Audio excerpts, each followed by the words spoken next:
He has a baccalaureate in theology at the STAB in Bologna, a licentiate in sacred scripture at the PIB in Rome, and a doctorate in biblical sciences at the École biblique et archéologique française in Jerusalem.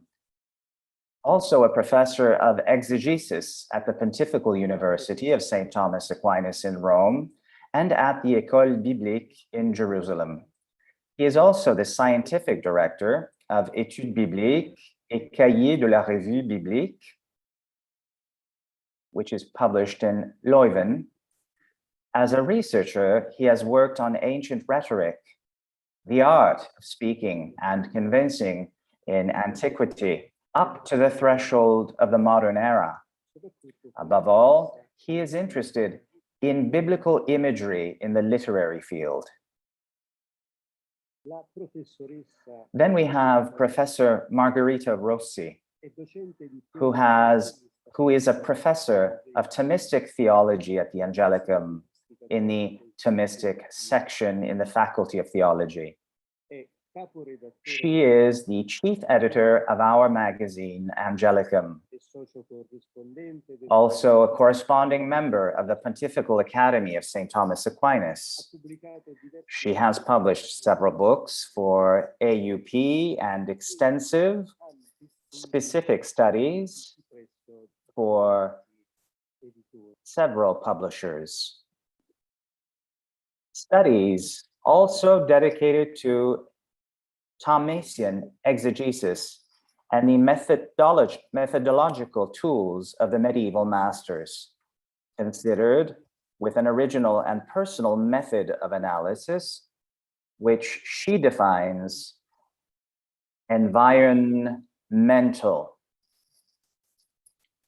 She has been teaching sermonology at the Angelicum for over 10 years.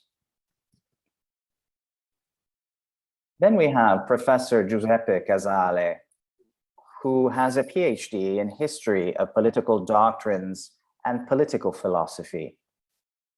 He is a lecturer of political science, history of contemporary political thought, and history and theory of parties, political movements, and pressure groups for the baccalaureate and licentiate courses of the Faculty of Social Sciences of the Pontifical University St. Thomas Aquinas, Angelicum. Since 2020, he has been teaching a laboratory for the Bachelor of Peace Sciences course at the Pontifical Lateran University. From 2014 to 2020, he was a professor of political science at LUMSA. He has conducted studies on different directions, dealing with the medieval and proto-modern civil humanism and the evolution of the concept of state sovereignty, devoting himself also to themes of history, of ideologies, political theology, and philosophy of history, and delving into authors such as Antonio Rosmini, Augusto del Noce, Voegelin, and Fukuyama. More recently, he has applied himself to the study of the international dynamics of contemporary state building and the controversial relationship between market and democratic sovereignty. At present, he directs a research project on welfare and democracy in the post-Soviet area within the crisis program of the Angelicum. With great pleasure, I will hand over the word to Father Paolo, who will give us a talk entitled Preaching in the Square, Preaching in the Church, Ideas on the Rhetorical Space of Mendicant Preaching based on Renaissance iconography and on Dio una Sala by Luciano di Samosata. Please go ahead, Professor. Good morning. For having invited me. Thank you very much. I'd just like to come to my PowerPoint presentation. Everyone remembers the irreverent scene of the Beatitudes in the most irreverent biography of Jesus, The Life of Brian by Monty Python.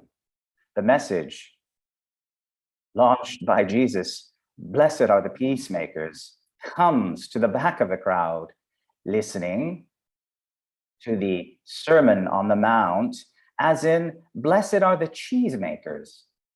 This is a parody of a real fact which one hardly thinks of when meditating on ancient or medieval or even proto-modern oratory, when the only instrument for amplifying the viva voce was a wooden roof on what the French call a chair de vérité. My father recalled with esteem and affection one of his high school professors who, in the midst of the 20 years of fascism, refused to speak in class with a microphone, which others used turned off. He refused that symbol of truth of the Black dictatorships so well mocked in Charlie Chaplin's irreverent and salutary The Dictator. Because it must be said, the perception of truth depends on the medium. Whether it's the great membranous codices of the Constantinian area, websites full of likes, or pages 3/4 occupied by erudite notes, the physical vehicle of the message and its sensory impact are for the masses a more valid preambulum fidei than a treatise on fundamental theology. In pre-modern preaching, the medium is provided by the air traversed by sound waves and the speaker's vision, as well as the environment that contains it. The consideration of the environment leads to a further step. In Bologna, on the facade of the church of Santo Stefano, one of the 7 churches of Santo Stefano, one can still see the pulpit from which, it is said, Dominic had preached. Visually, it indicates the point of intersection between the 2 spheres of action of the medieval preacher, the square, a public and secular place, a connection between the places of power, commerce, and knowledge, and the church, which is a container devoted to the mysteries, to the unspeakable, before the mystagogical catechesis, but essentially a place of prayer. The rhetorical space, also for the practical reasons that we have enunciated, diffusion of the voice, visibility of the speaker, authoritativeness induced by the image, is not indifferent in ancient rhetorical norms, but above all, square and church had and have their own specific canons of beauty. We will seek in the pictorial evidence between the Middle Ages and the Renaissance how the public square was perceived by the preachers. We will do this by using a form of meta-predication, or paintings that show the holy preachers in action, paintings that are themselves forms of preaching, or were used as a document to exalt in subsequent preaching the saint and a peculiar and innovative apostolate of the mendicant orders. In the famous panel by Sano di Pietro, deceased in 1481, and Bernardino da Siena preaches in Piazza del Campo, the Palazzo Pubblico dominates the scene. In fact, the civic reality seems to prevail over the religious element. At the top of the central body is the monogram of Christ in the radiant sun, still visible today. The same image is in the hands of the preaching saint. This correspondence is a sign of the imprint left by the saint's words on civic life. Immediately below the monogram, one sees an imperial eagle, and under the first order of 3 mullioned windows, the enterprises of Siena, the lion rampant on a red field, coat of arms of the captain of the people, and the balzana of the commune, cut in black and white. For the saint, a wooden pulpit was raised, while curtains recreate, so to speak, the environment of a church. A long curtain of decorated fabric, interrupted by a passage, is the background on the right of the preacher to an altar with an image of the Virgin among saints, and on the left to a tribune for the most eminent citizens. Some of the mayors listen from the door of the palace. The space for the people in front of the pulpit is divided by another curtain. The women are separated from the men. All are kneeling in front of the monogram. Similar situation in the painting by Bartolomeo di Lando, known as Neroccio, deceased in 1500. Sano di Pietro, in the sermon of Saint Bernardino of Siena in front of the Church of Saint Francis, accentuates the continuity between the open space and the church, placing the wide open door of the sacred building at the center of the panel. Thus, the painting of the Master of St. John, St. Bernardino preaches to Aquila in front of the church of Collemaggio from the end of the 15th century. We owe perhaps to the paintbrush of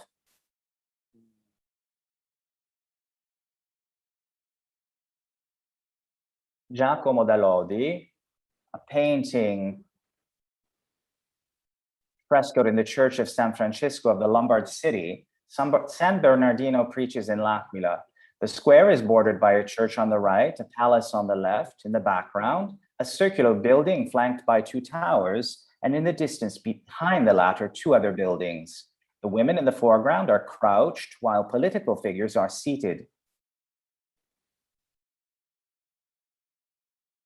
Since the octagonal temple of the Incoronate in Lodi was designed by Giovanni Battaggio only in 1447 to 1488, we must look elsewhere for the model of the circular structure, perhaps in an idealized image of the city of Abruzzo.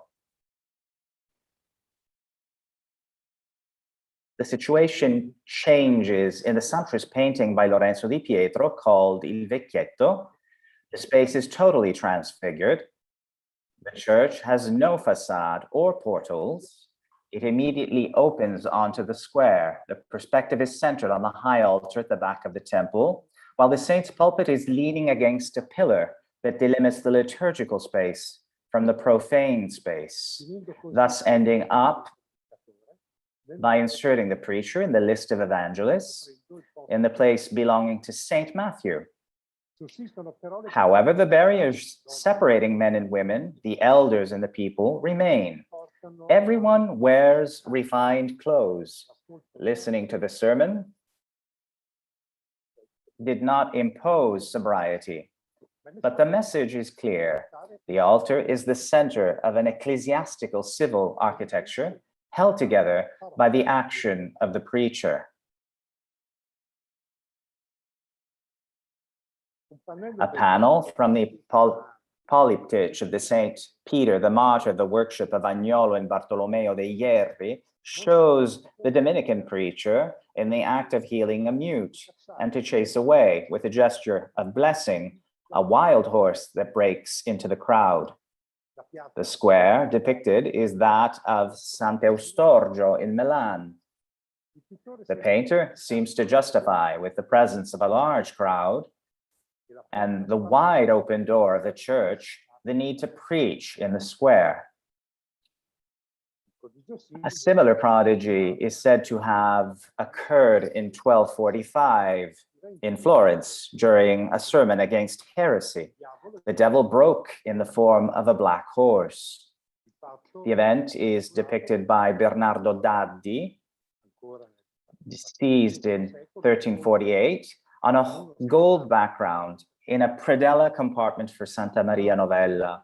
Traits more realistic, although essential, we find on the facade of the Loggia del Bigallo by the hand of Ventura di Moro. The saint preaches from a pulpit, and behind him we glimpse the open portal of a church.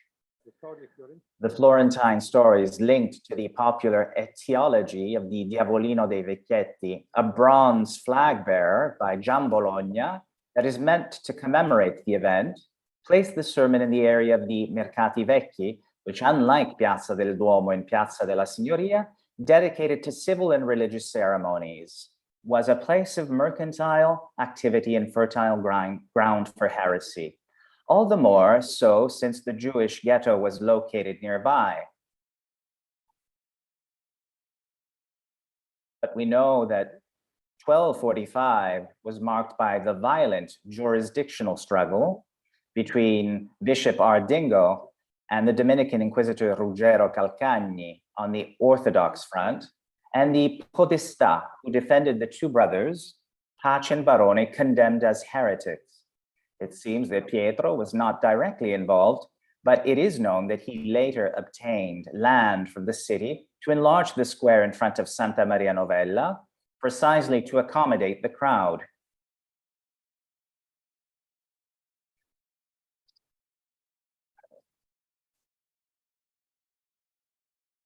To Agnolo de' Ierri is attributed a panel of the Polyptych of St. Thomas, depicting the saint preaching outside a Dominican church.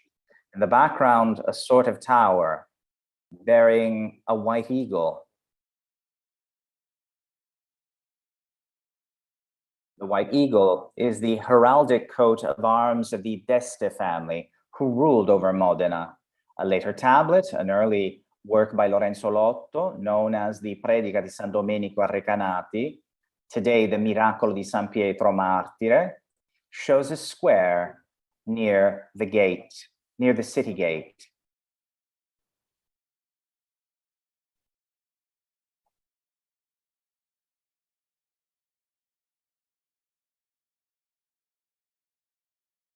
A later table of Lorenzo Lotto, known as San Domenico a Recanati, today the Miracolo di San Pietro, shows a square near the city gate. The pulpit extends the church, whose portal is wide open. The traditional title of the work shows that the citizens of Recanati recognize the place.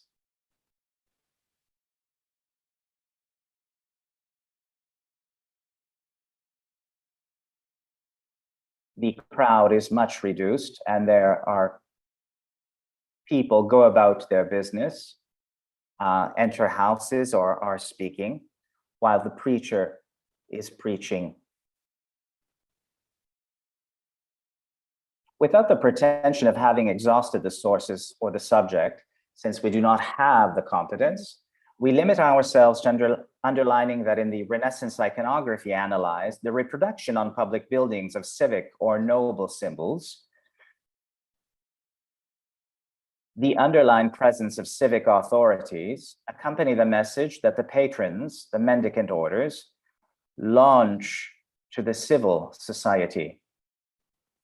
Coming out of the shadow of the conventual churches, although structured in function of it, preaching cooperates in building an ordered society.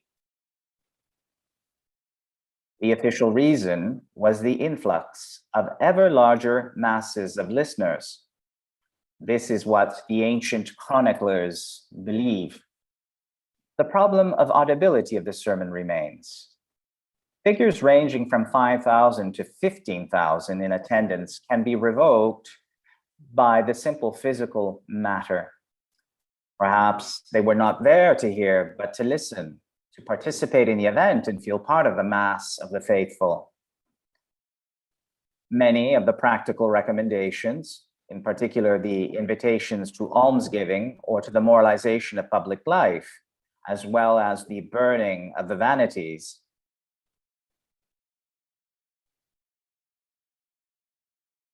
when they were burnt as objects of luxury, paintings, etc., we can think of as having been addressed mainly to the rich and the mayors seated near the pulpit. The city coats of arms, therefore, if they decorate facades or doors, are clearly indicators of the identity of the audience indicated by the painter, if not assumed by the speaker. The city as a civic body. In fact, it is it is implied. In fact, it is legitimate to wonder who would have been able to admire those paintings.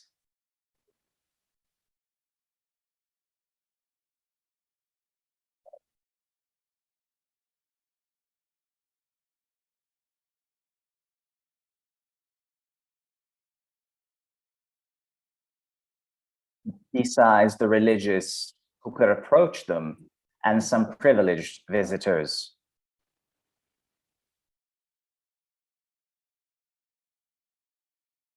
At the base of polyptyches, or they accompany the image of the saint,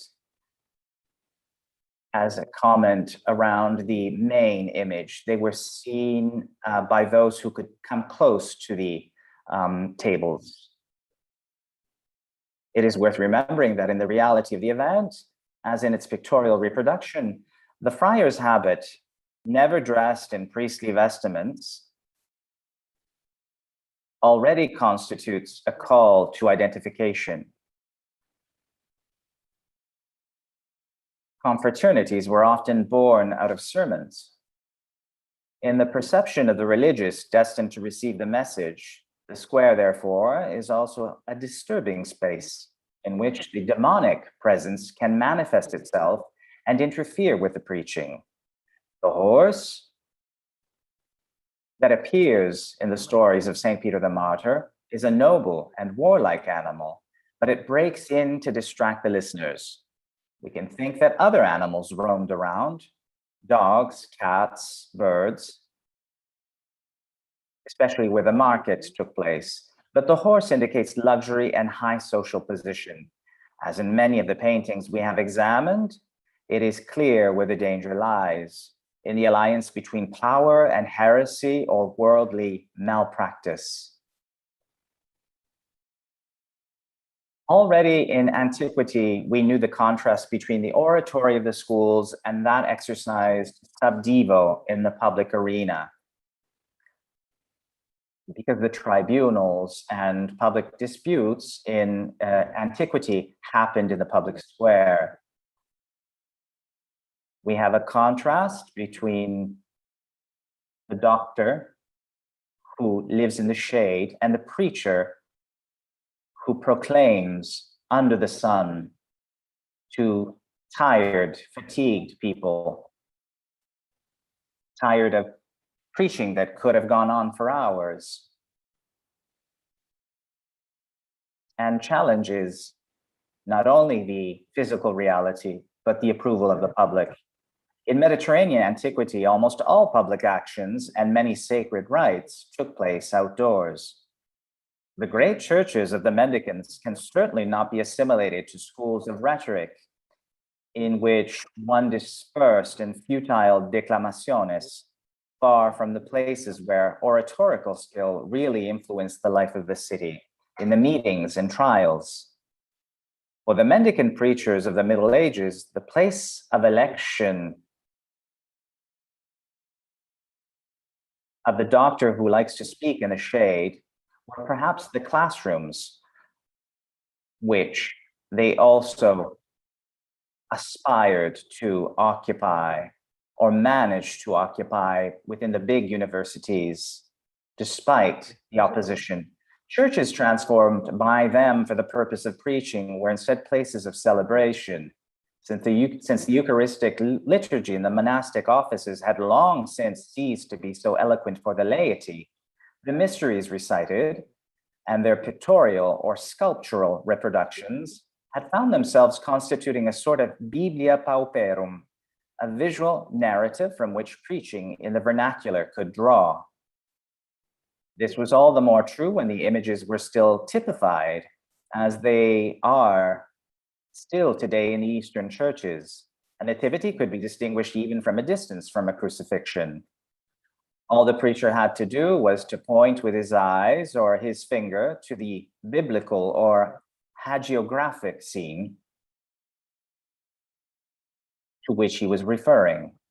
Once again, it was the support that gave truthfulness, especially when sacred images were practically the only ones that the majority of the people not admitted to the palaces of power could contemplate.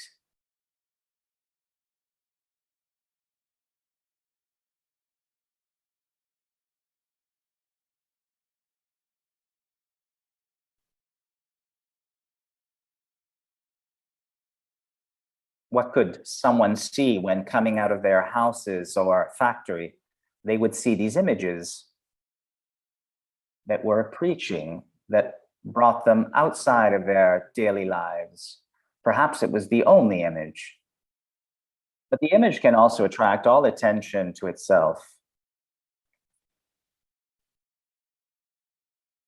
The image can also attract all attention to itself to the point of distracting from listening. All the more so when it becomes an object of worship. Hence the rise in the Middle Ages and the Renaissance of new forms of iconoclasm. The rhetorician Lucian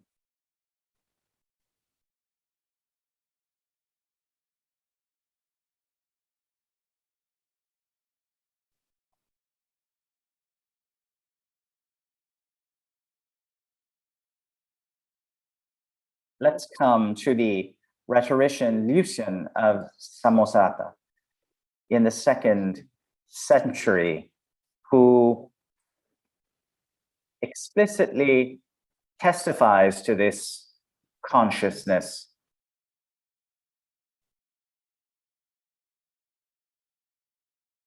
He writes in a curious pamphlet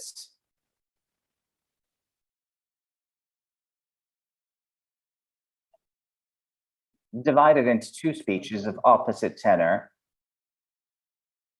which was a game at the time.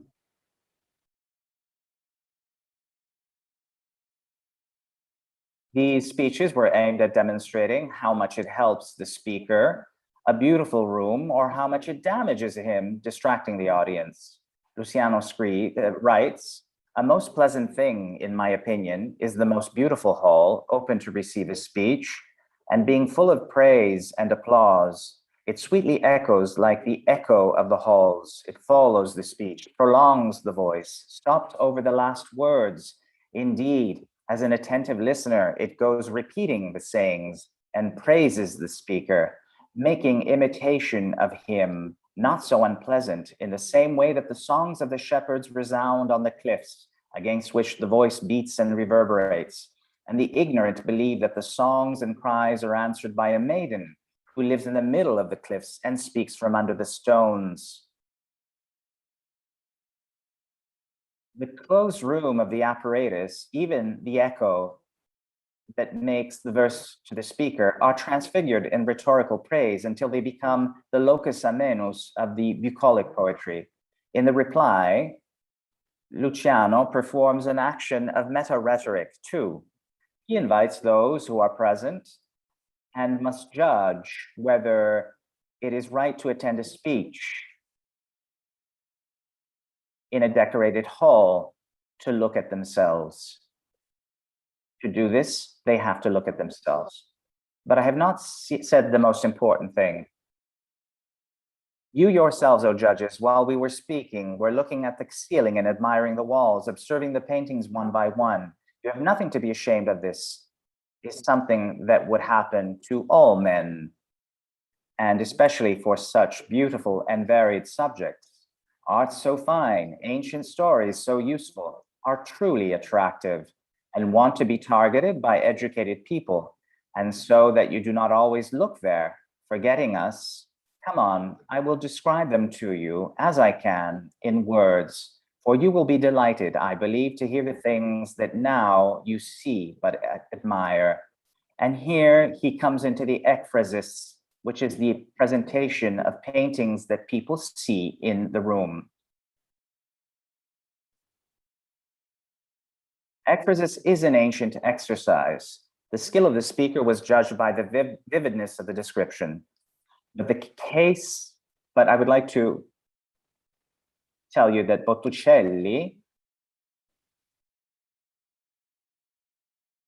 makes the painting on the Invidia, basing himself on another painting made by Luciano de Samosa, and his description of the painting becomes the painting.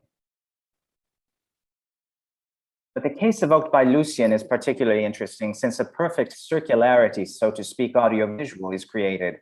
The listener will believe the mythological stories he sees depicted, Also because they are described by the speaker and will pay attention to the speaker because he comments on what he sees.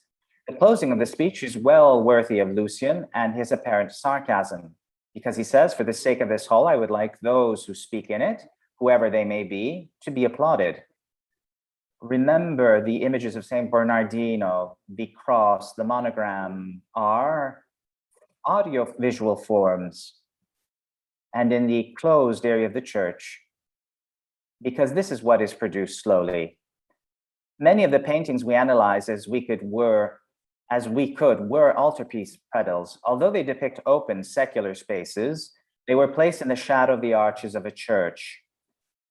Inexorably, the churches of the mendicants, crowded with altars dedicated to the saints of the order, became constitutive of the rhetorical ethos of the preacher. The preacher spoke surrounded, especially with the Counter-Reformation, by pictures in which each saint with his iconographic attributes acted as the declined voice of a single root meaning.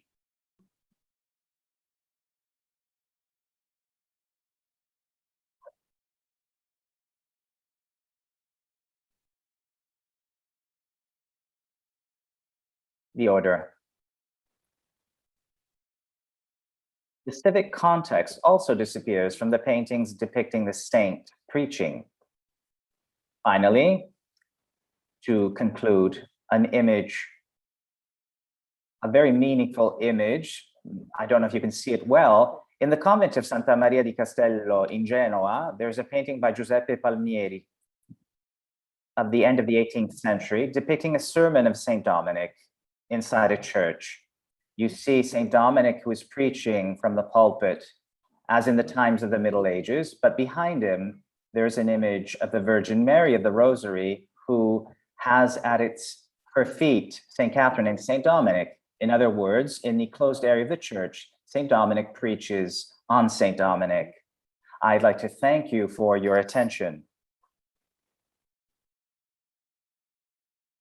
Thank you, Father Paolo. Very nice in its contents and in the images that have accompanied it. And I'd like to pass the word to Professor Rossi for your first reaction and response to the relation of Father Garuti, please. Thank you, Professor Salvati, for the kind words. And thank you, Professor Garuti, for the precious ideas.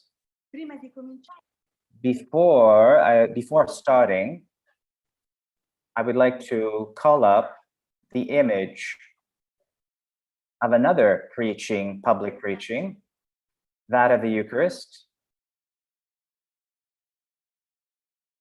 presented by Professor Garuti himself in the open space in front of the Cathedral of Orvieto at Vespers on the solemnity of Corpus Christi.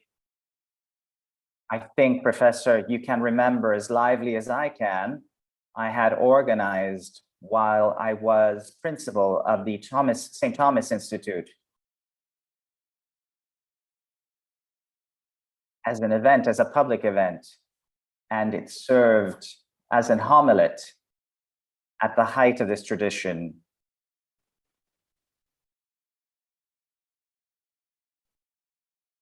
So in 4 brief points, my role as a respondent, my observatory, with a useful application of contemporaneity. The rhetorical efficacy of a discourse, as has been illustrated, is given by emotional involvement. In the case of the sermon, I would add motivational and volitional involvement as well, since it must aim at the activation of an ongoing moral commitment, or better, at the encounter between the hearer and the performativity that the gospel text possesses in itself.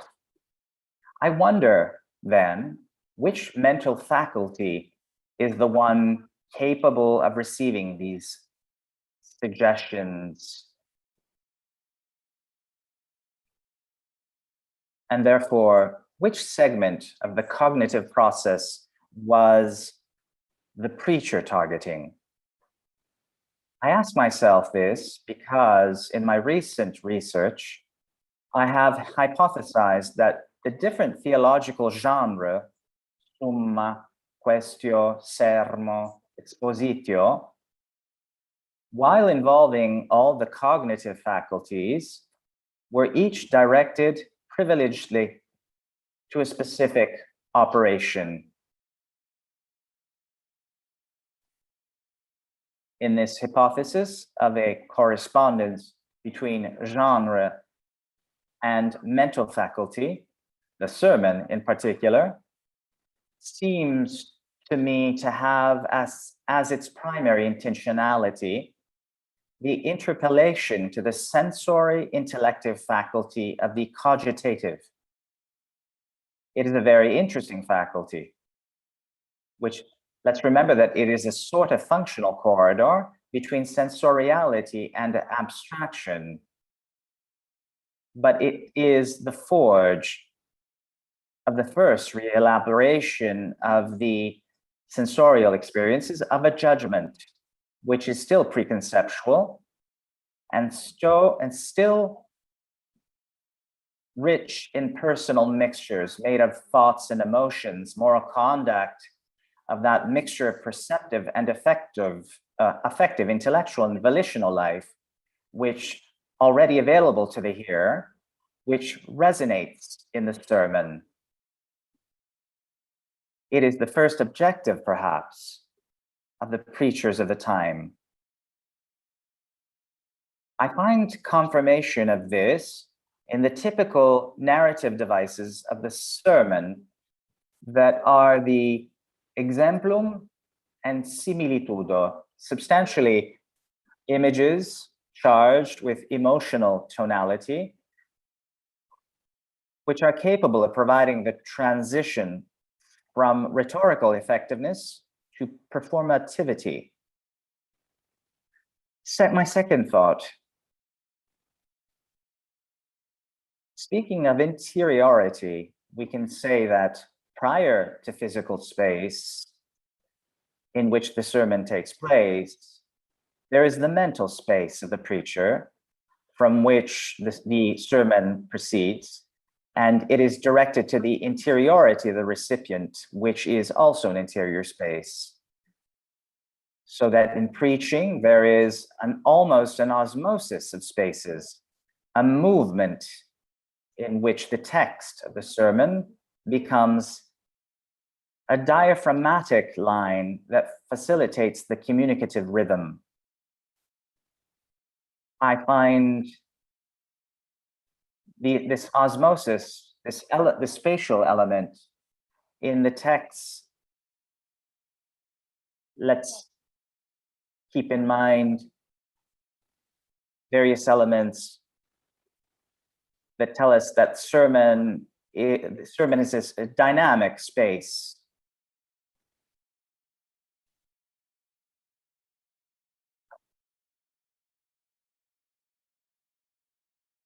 From this dynamic point of view, I am struck by the architectural element of the ambulatory, essentially a corridor, intentionally conceived as functional and without decorative elements, which was used to pass from one point to another in the cathedral. To underline the mobility of the celebrant, I make use of the analogy between architecture and theology. And I'd like to say that the ambulatory comes to symbolize the mobility of the process of osmotic transfer that takes place in the sermon.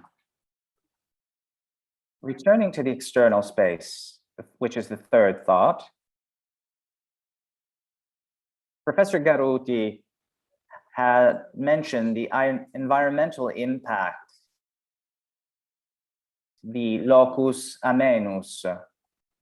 I would also like to add the impact of the tempus amenum.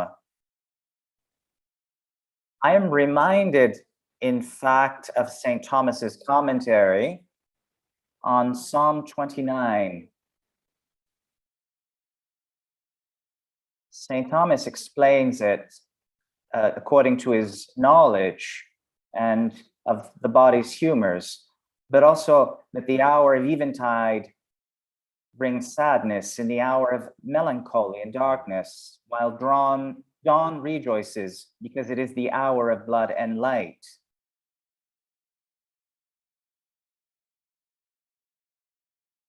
My inspiration is from the juxtaposition of a cosmic element with the bodily mood, rooted in the event of the mysteries of the life of Christ. And according to me, it's an important index of the sensory weight of time of the sermon, especially dawn and eventide. They seem to me anthropic reservoirs of undisputed value, which could also be enhanced for preaching in our day.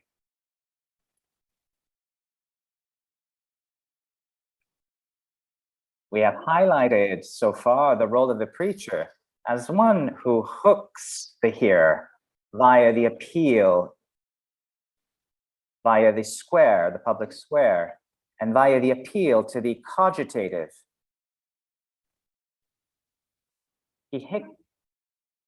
There is one final element which is missing, which I will illustrate with a retrospective and a proleptic look. The retrospective, the preacher that from the Middle Ages aimed at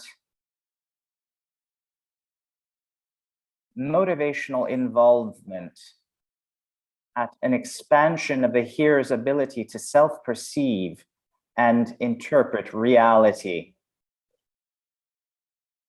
This ability became a criterion for judgment, thus also in some ways a resource of freedom.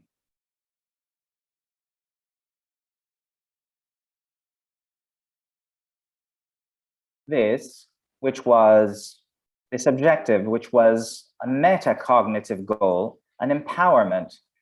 Today we would call it empowerment. According to my ideas and my proleptic view, this empowerment function of the sermon must not be lost in our day, because it is a legacy of the Middle Ages, but especially because it is present in the New Testament accounts. But here I enter the territory of Professor Garuti's, for which I immediately ask for help. When Jesus explained the mysteries of the kingdom to the disciples followed up with their own conclusion, their own observation, a judgment of theirs, a novum, cognitive novum, made available for action. So an enthusiastic and fearful grasp of an aspect of the truth, of the faith that is expendable in existence and mission.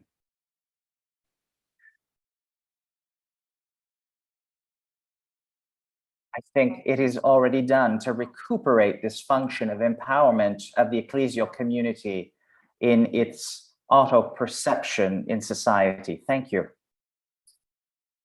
Thank you, Professor Rossi, for your learned and wise replica to Professor Garuti. And I imagine Professor Garuti would like to comment perhaps later, because we also need to listen to the second response by Professor Casale. Please, Professor Casale. Thank you, President. I would like to thank you all for this opportunity to take place in this Communitas conference. I will take inspiration from the relation of Father Garuti with respect to my competencies.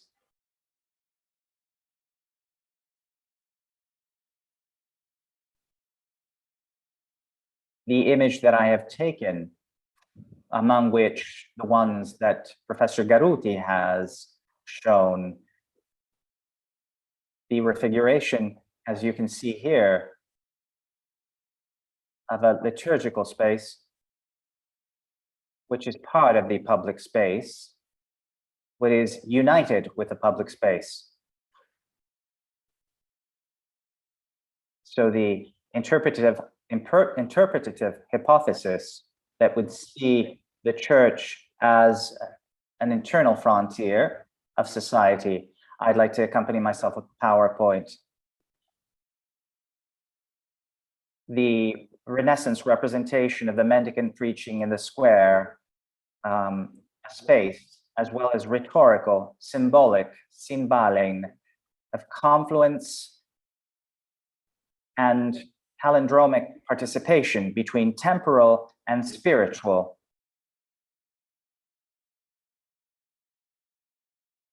That the church reproposed in the presence of an incipient sensitivity that would then inaugurate the modern age established on the canon Homo Mensura. In this environment of reflection, I would like to come back to points of philosophers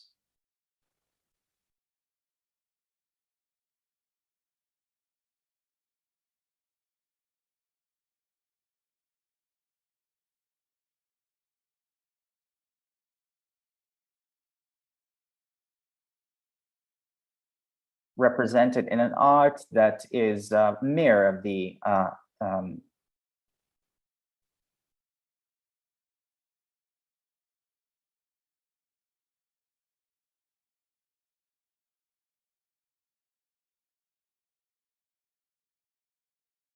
so we are speaking about the Deus Mensura. The whole story of Christianity, pre-modern Christianity,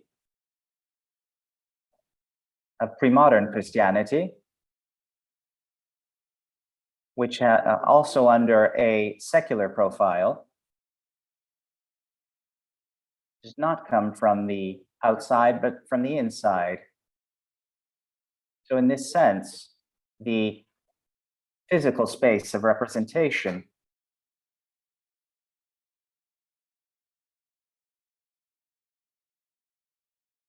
it is a ring of conjunction that calls up in a palindromic way the internal and the external that calls upon the external. The church buildings, the ecclesial buildings, are not separated from the civic buildings to represent its belonging of the religious moment and also of the transcendent to the public space. So it is for this, to sum up, I would like to say that the sacred space, it is proposed as an internal frontier of the profane space, but not external. In the moment in which the world pre-Renaissance saw the contents of pedagogical contents addressed to a society composed by individuals who are at the same time citizens and faithfuls at the same time. This representation can be seen as an asynchronous representation. Renaissance that lends himself up to two levels of analysis. One is trans-epochal and one is contextual.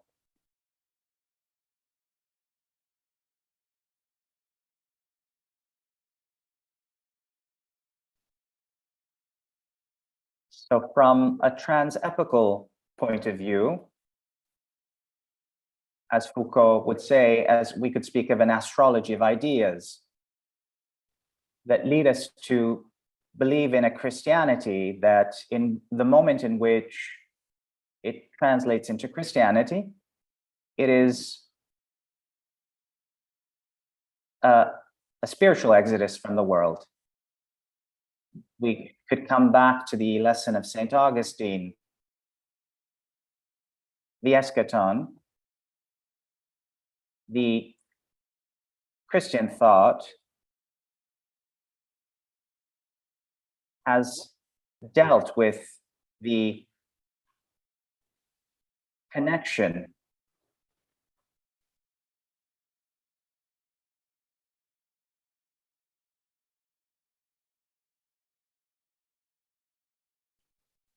let's move on to the contextual level of the analysis, to the observer from the Renaissance, the message that is addressed to the observer from the Renaissance. It goes back to the experience of the Order of the Mendicants, to which all the merit went for having contributed to a Ecclesia Semper Reformanda when the orders came to light, assisted to a transformation, to the renaissance of the commune. It could be also read as to bring back to the memory of contemporary society from the Renaissance, the renaissance of the commune, to sustain the continuity instead of a censure. And also, as one could say from the studies of Huizinga, to highlight the spiritual and pedagogical role of the church relating to the Deus Mensura. Of other tenor, of other idea, shortly after, there would have been a division between paradise and earth up until the introduction of the order of the subject, with reflections that are tangible under the profile of the civilization. Knowing that we would have assisted to the conceptualization of politics.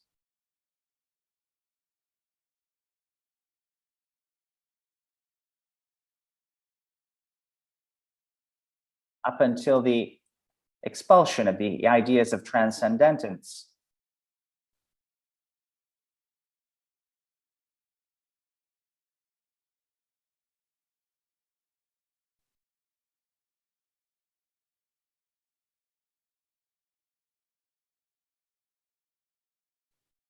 The mendicant orders are represented as protagonists of the preceding Renaissance in front of a transformation, as a transformation was in the midst of the Renaissance.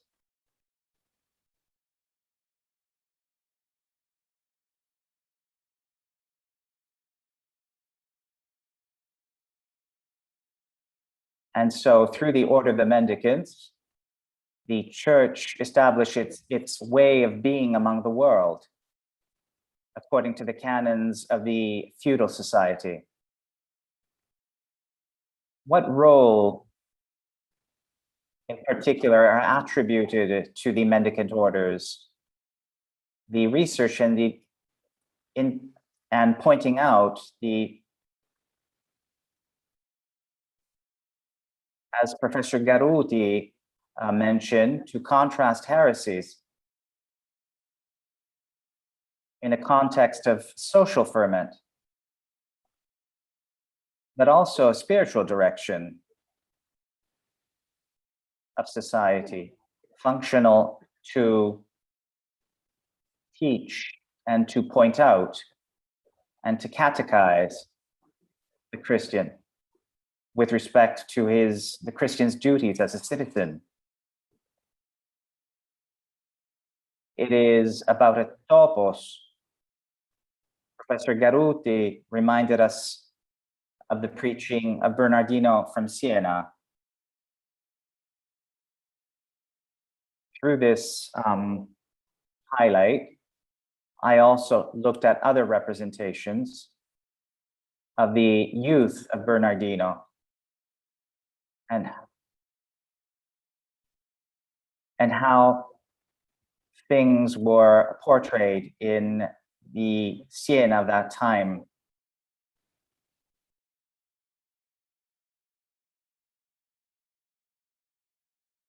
The memory of the service of young Bernardino at the hospital of Santa Maria della Scala during the plague of the 1400s had become object of utilization in different local contexts.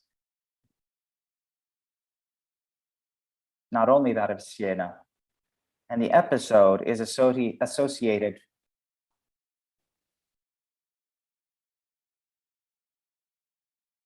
he was intent of convincing the citizens to follow his example. But if this served in the context of iconography only to serve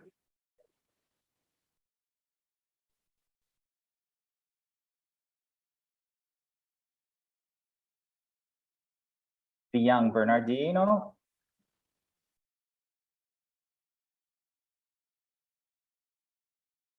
and finally,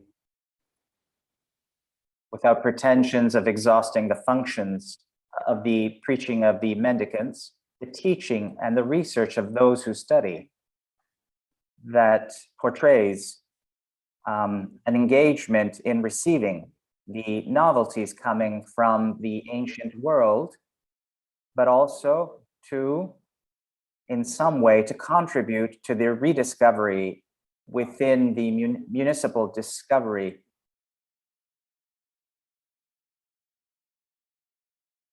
In second instance, the clericus was formed among the young who were destined to public charges, and so authors of creation of urban centers, which were relevant under a political profile and always lived and summed up as a pragmatic image of the rational paths of faith, which give value to the social value of man, together with the empiric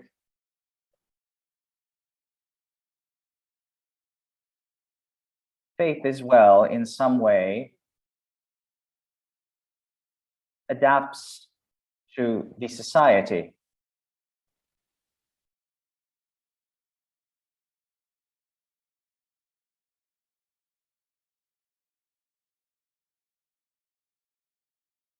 So, coming to the pictorial milieu, which fixes the civil microcosm in the interior passage of the faithful.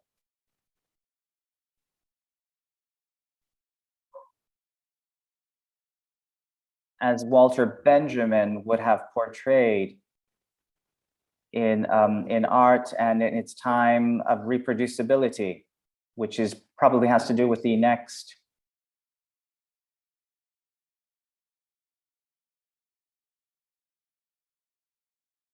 you would have to come to the conclusion, Professor. So on the basis of these inspirations, the definition of Bible for the poor could seem a reductionism according to the reading of the history of art of years later.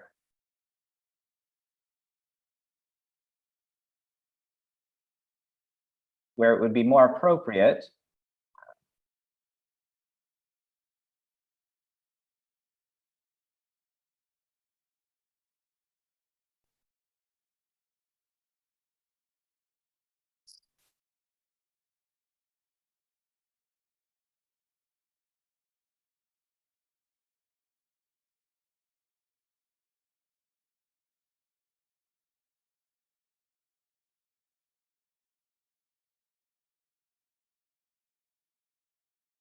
So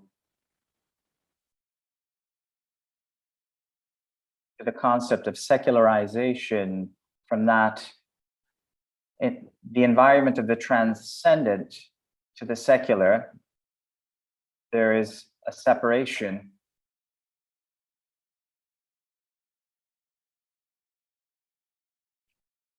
Until the full reversal of secularism, which operative suggestions for the present? The reflections and the analysis of Professor Garuti could enrich us with respect to the reflection of the trans-epochal reflection that gives us a sense of distance, but at the same time, also the sense of analogies of that experience with respect to the present, when in the present, what emerges always more coming from the inspiration of Concilium Vatican II to give value to charisms in the church, to become protagonist of the present world as an internal frontier, as Pope Francis had suggested in Evangelii Gaudium, but even John Paul II, if we think of his letter of 1999, referring to Gaudium et Spes, which was declined in the connection between art, faith, and questions pertaining to truth. And I'd like to conclude, as Dostoevsky said, if the beauty is the body, beauty will save the world. Thank you. Thank you, Professor Casale. Before giving the word back to Professor Garuti, and with respect to what has been said a few moments ago, there are questions that can be brought forward, and you can receive answers for it. And I also signal the possibility of making questions by pressing on the Q&A button or using the chat. Professor Garuti, please go ahead. I do not have much to replicate.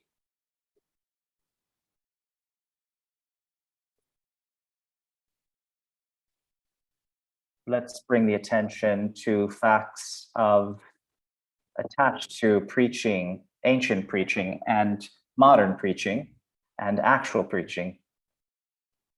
The cognitive element that the Professor Rossi has so well highlighted. The only thing that I would like to have you notice is, in my poor relation, was that those who participated in these great preachings did not feel or heard what the preacher was saying, and sometimes did not even understand it, because the preacher would embellish with Latin his homilies. They participated with an event as someone who is in front of the Mona Lisa and takes a selfie, and so participated in an event, in an organized event. And this event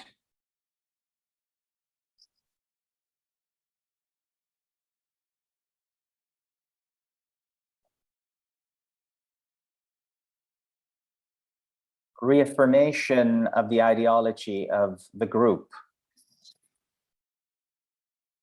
which were sometimes spectacular.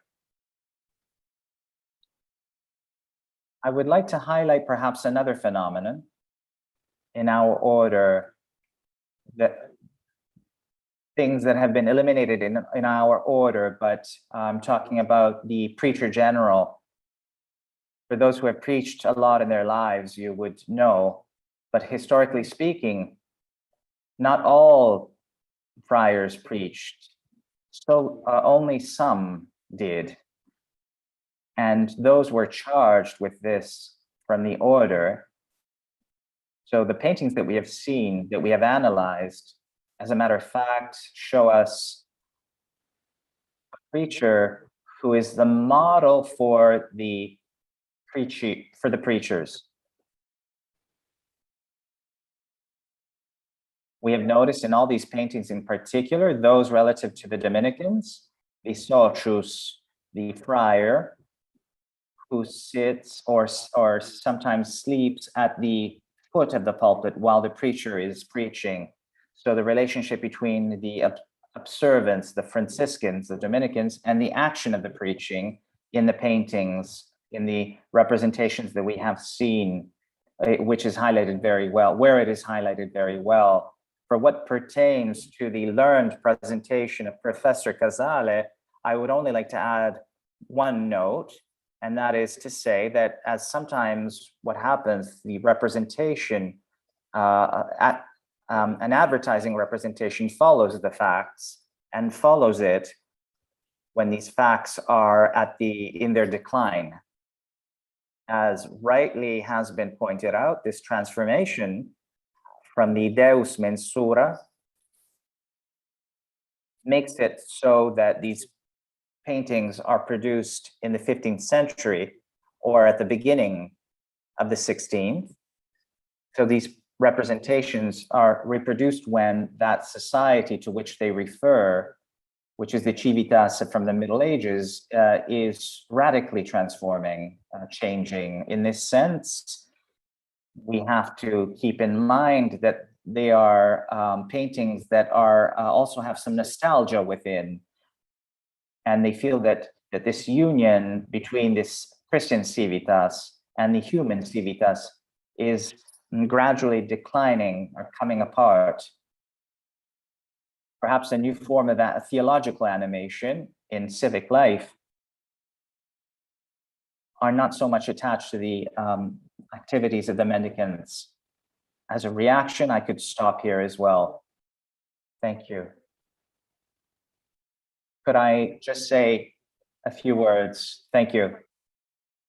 I will treasure the indications of Professor Garuti. My hypothesis is influenced, and I understand this even more at the light of what has been observed, based on the fact that I study sermons of St. Thomas at the academic community. And so in a space that listens and understands, but it is true that it is necessary to enlarge the objective if we want to avoid universalizing.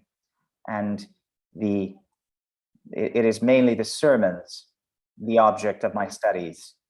But I think it is valid to keep in mind the objective, the primary objective of a preacher that shows in the text, or else we don't understand the dynamics of this analysis. But it is a precious indication to correct. Thank you, Professor Rossi. I'd like to add a quick word. I just want to say to Professor Garuti, effectively, the call up to the autumn of the Middle Ages wanted to sustain what he was calling upon, a look to the past when the experience is coming to its decline, to give an interpretation of a cultural impulse that is coming to a different itinerary. Thank you. Thank you, Professor Casale. We have exhausted our time. I'd just like to take 1 minute, if we can answer at least one question of those that have been asked from our listeners, and a very telegraphic answer. And so the question is the following. There are various, and I will send them to you privately. How do you describe the preaching in a Dominican space in the contemporary world? Can you think of a different space in different places of the world? The ecclesial room, other places, the public square. Imagine a possibility of hypothesizing spaces of preaching today, in different places of the world. Professor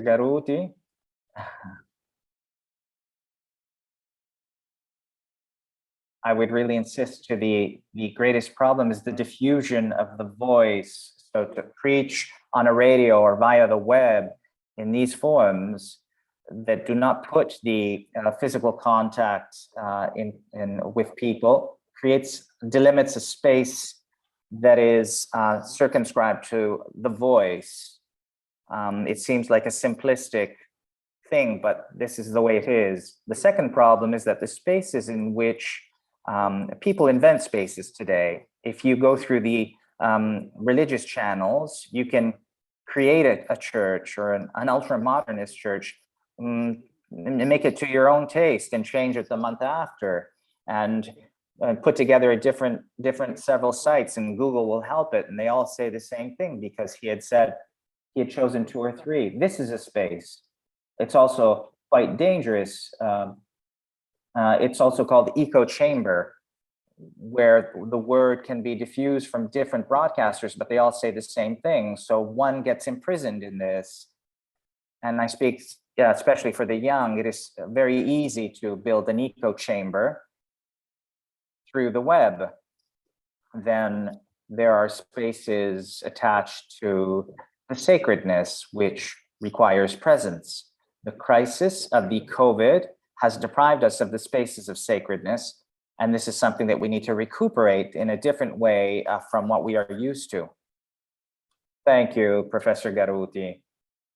I am obliged, and I'm sorry to, but to not expect the answer from Professor Casale. We will take 9 minutes of a break.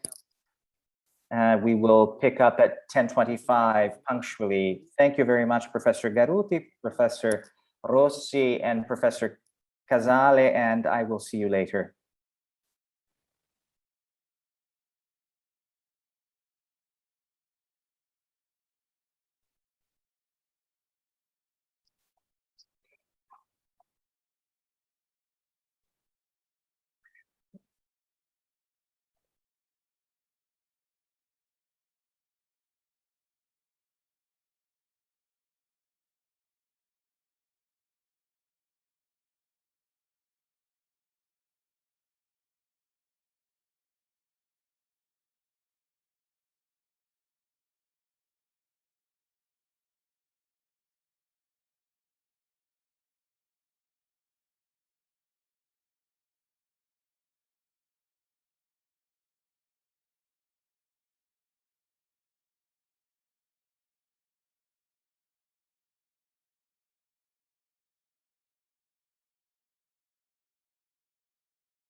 Welcome back to our Communitas 2021. Let's start the second part of our day. And I would like to, above all, to remind those who have just logged on to our event that they can listen to the translation of the papers via Zoom, choosing the translation channel that will be activated by clicking on the world sphere icon, which is to the right, below to the right. Whereas those who are following via YouTube, it is only necessary to search the language channel for the Angelicum.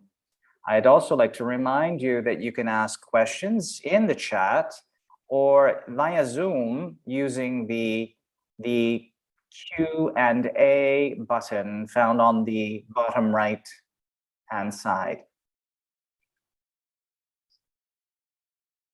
I would also like to remind the new participants that there is also a digital folder in which the main papers are available in 4 languages: Italian, Spanish, French, etc. And the link to this folder will be shared with you. And I would like to continue presenting the next presenters. So let's start with Professor Mattei, who is a consultant for technological innovation and an expert in digital media. And he collaborates with various people from business.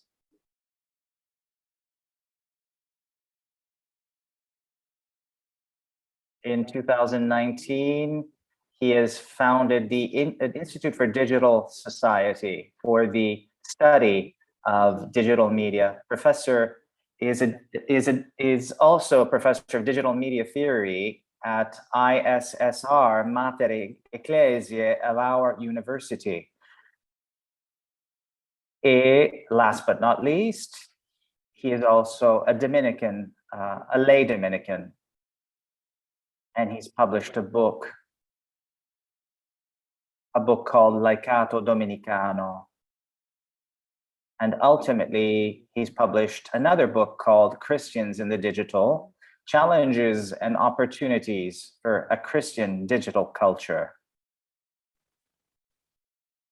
Professor Mathieu Raffray is the professor in the Faculty of Philosophy of our university. He is a doctor in medieval philosophy and has also achieved a master in mathematics. He is also specialized in epistemology and philosophy of artificial intelligence. This year, as a matter of fact, he has given a course on artificial intelligence and Aristotelian philosophy.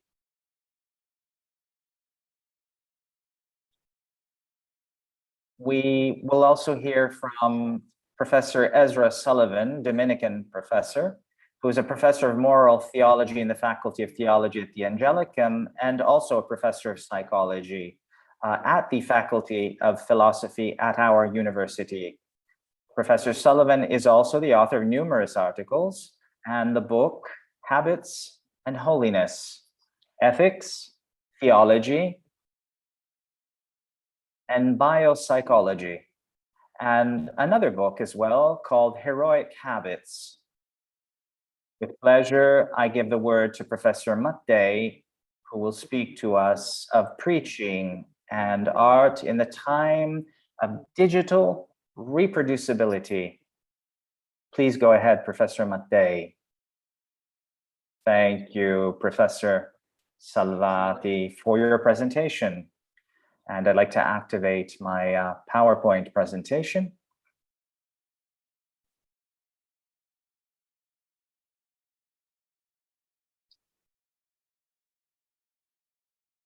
The first years of the 20th century were characterized by extraordinary events that marked the beginning of the era dominated by electricity, the sudden changes in society, and the conquest of the world attention by photography and cinema, inaugurated a new way of making and thinking about art. The present times have many similarities with that era. Digital technology has replaced electricity, and the changes imposed are so rapid and profound that no one doubts any longer that they are in a new era, a new paradigm, a new condition. Therefore, the same questions of a century ago are being asked again. We will use the text of Benjamin, the work of art and its technical reproducibility, as an instrument of investigation and comparison to answer a simple question: is a work of art in the time of digital reproducibility capable of communicating beauty and sustaining a role in preaching and contemplation? We will make some preliminary considerations. Benjamin was not naive. He knew perfectly well that the work of art had always been reproducible with various technologies. Photography, however, increased reproducibility from the quantitative point of view, with a not insignificant impact on the qualitative one. Let's take, for example, the work of art par excellence, the Mona Lisa. Its importance and its value instill some reverential fear, a wall of respect that must be knocked down to fully enjoy the work. In view of this, Duchamp gives her a mustache, Botero fattens her, Basquiat scars her, Picasso divides her, Warhol doubles her, Basquiat scars her, and Dali gives her his image.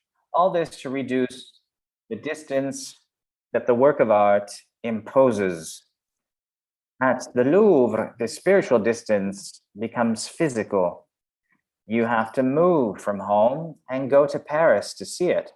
But it is not possible to get close to the painting for security reasons and the presence of a crowd of tourists armed with digital devices piles up in front of the protective barriers.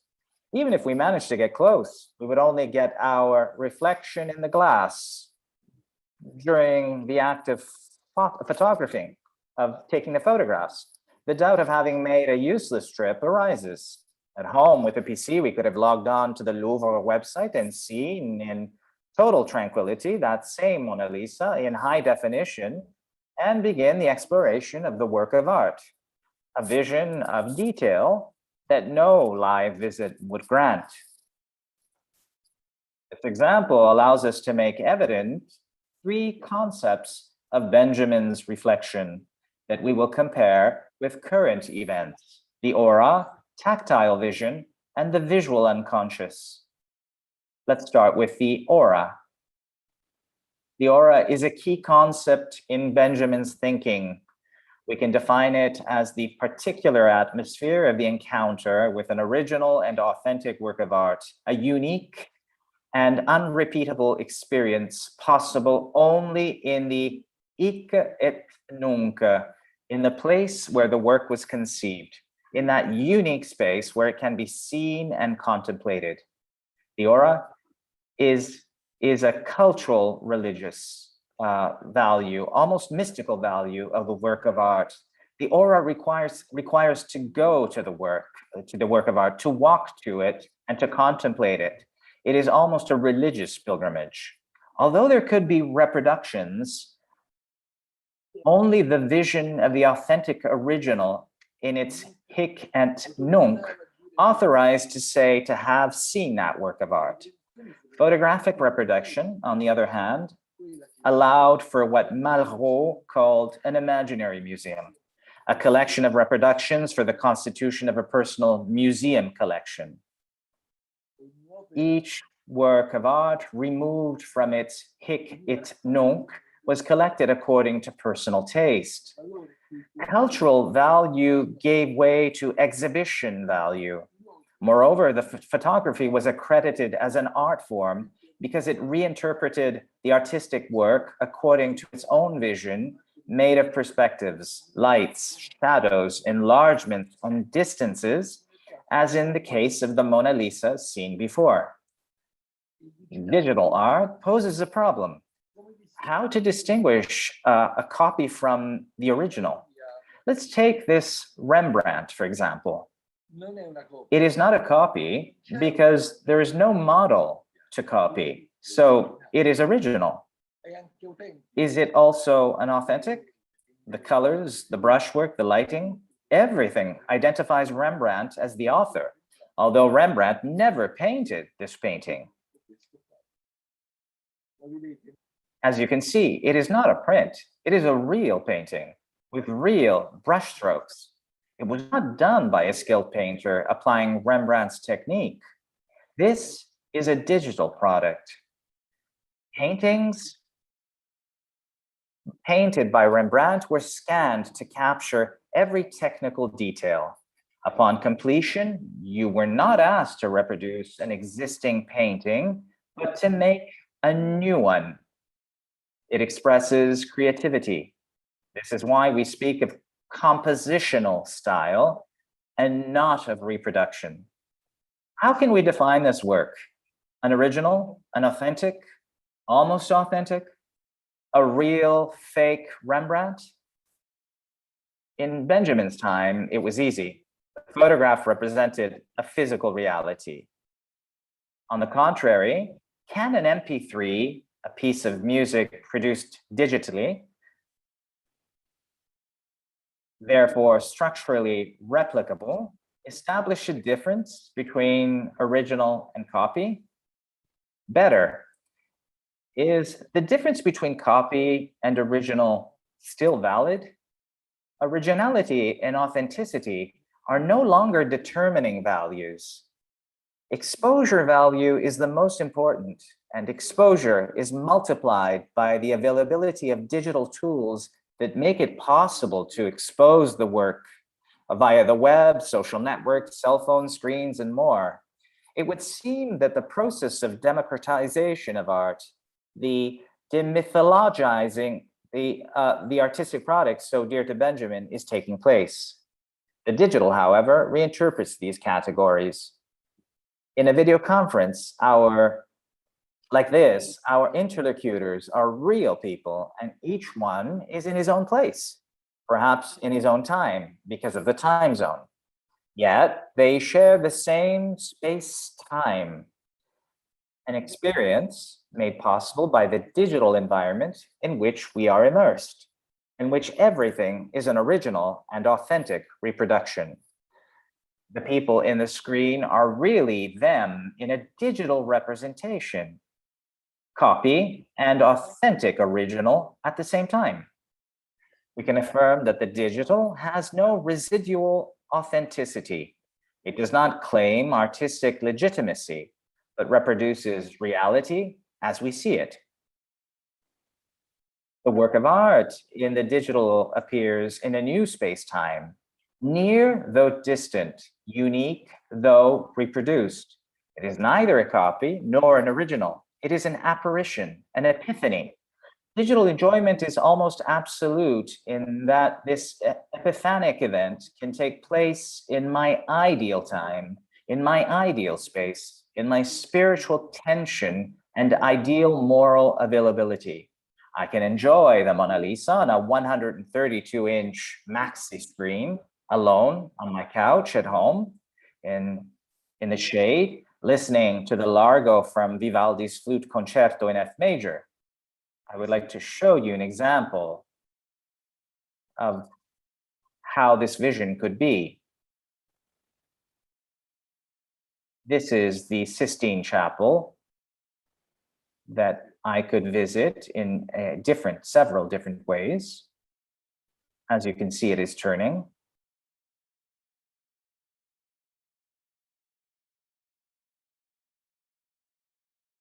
You see that I can zoom into the details that with great difficulty I'd be able to see, to capture in a live presence.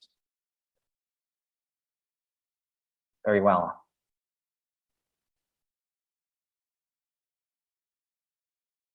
Study the aura destroyed by photography and popularization of art finds in the digital the possibility of being reborn, however transformed, not a cultic aura that distances,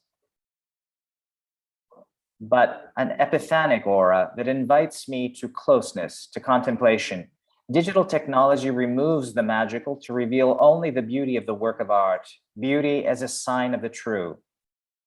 A study conducted on visitors to the Uffizi Museo Virtuale, virtual visit to the Uffizi, an exhibition during its installation at the Shanghai Art Museum in the summer of 2010, shows that visitors stayed 3 to 5 minutes in front of the fixed works, while in front of the tactile exhibitions, the viewing lasted 15 to 30 minutes. Digitization enabled the contemplative function, overcoming the distraction and speed of consumption, which is typical of postmodernism. The photos show an itinerant event in which large, immovable works of art are presented in real format, in real size. At the bottom left, we can recognize the School of Athens by Raphael, a fresco that cannot be transported from the Stanza della Signatura in the Apostolic Palace. The exhibition is a sort of hybrid. Thanks to digital technology, the work of art leaves its place of origin and meets its visitor somewhere. Note that the vision takes place at a distance and at an optimal light, not always possible in the hic et nunc of the work. Let's go to the second part, which is the tactile vision. Tactility is an important feature of the digital realm. Piaget describes the sensory motor phase as the first knowledge system of childhood, touching everything and putting everything in one's mouth. Through manipulation, the first cognitive achievements take place. The need to touch remains in the adult as an immediate and authentic way of knowledge. As already predicted by McLuhan, media are extensions of our senses. Digital touchscreens are an extension of our eye. Our vision of objects can be enlarged, narrowed, rotated, or tilted at will. In doing so, we discover hidden details, unknown details.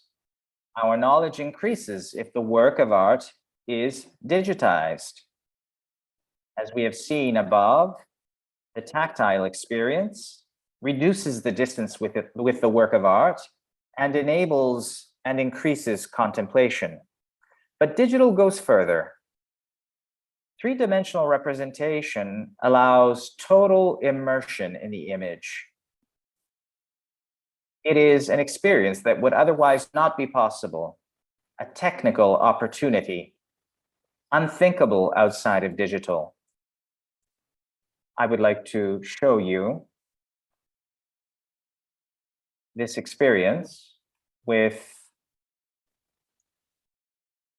Van Gogh.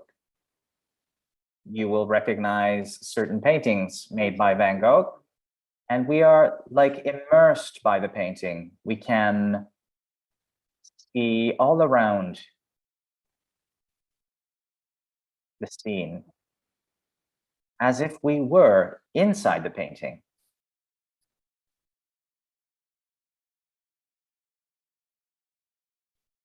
We are part of the painting.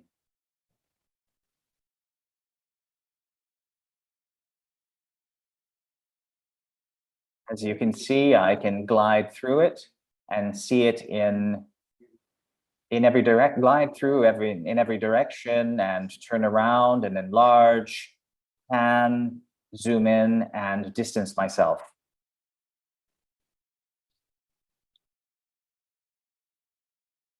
It is possible to enter the work of art, to be almost part of it in an immersive experience made possible by the VR visors with which one is thrown into the work. The distance is so reduced as to allow a liminal vision, that is, ideally positioning oneself on the imperceptible level tangent between my body and the work itself. Ignatius of Loyola, in the spiritual exercises, speaks of composition of place to indicate the vision of the place one wishes to contemplate or meditate on. Hear its noises, watch the characters, act, talk to them. For example, the fifth exercise of the first week asks one to see the dimensions of hell, the fire, hear the screams and imprecations, the smell of sulfur, taste the tears, touch the fire, speak with Christ. The immersion offered by the digital realm exactly accomplishes this process. Imagine yourself inside Beato Angelico's Last Judgment. What and how many beautiful contemplations could arise from the composition of place? We must not forget that this is not, although it could be, an individual action. Several people at once could share the immersive experience. Imagine the preaching of Advent immersed in the Annunciation by Blessed Angelico, Botticelli, or Leonardo. The digital becomes a tool for art, useful for contemplation and preaching. And let's come to the last part, which is the visual unconscious. One can thus understand how nature that speaks to the camera is different from nature that speaks to the eye. Benjamin summarized the innovative capacity of cinema in this way: the possibility of offering multiple points of view, then edited together as a new form compared to the natural vision of the painter. In cinema, we can analyze aspects that would normally go unnoticed. Thanks to zoom or slow motion, we can capture details that the eye does not perceive. In cinema, Benjamin says, we don't see nature, but it's three-dimensional elaboration. Different, especially in that instead of a space elaborated by man's consciousness, a space elaborated unconsciously intervenes.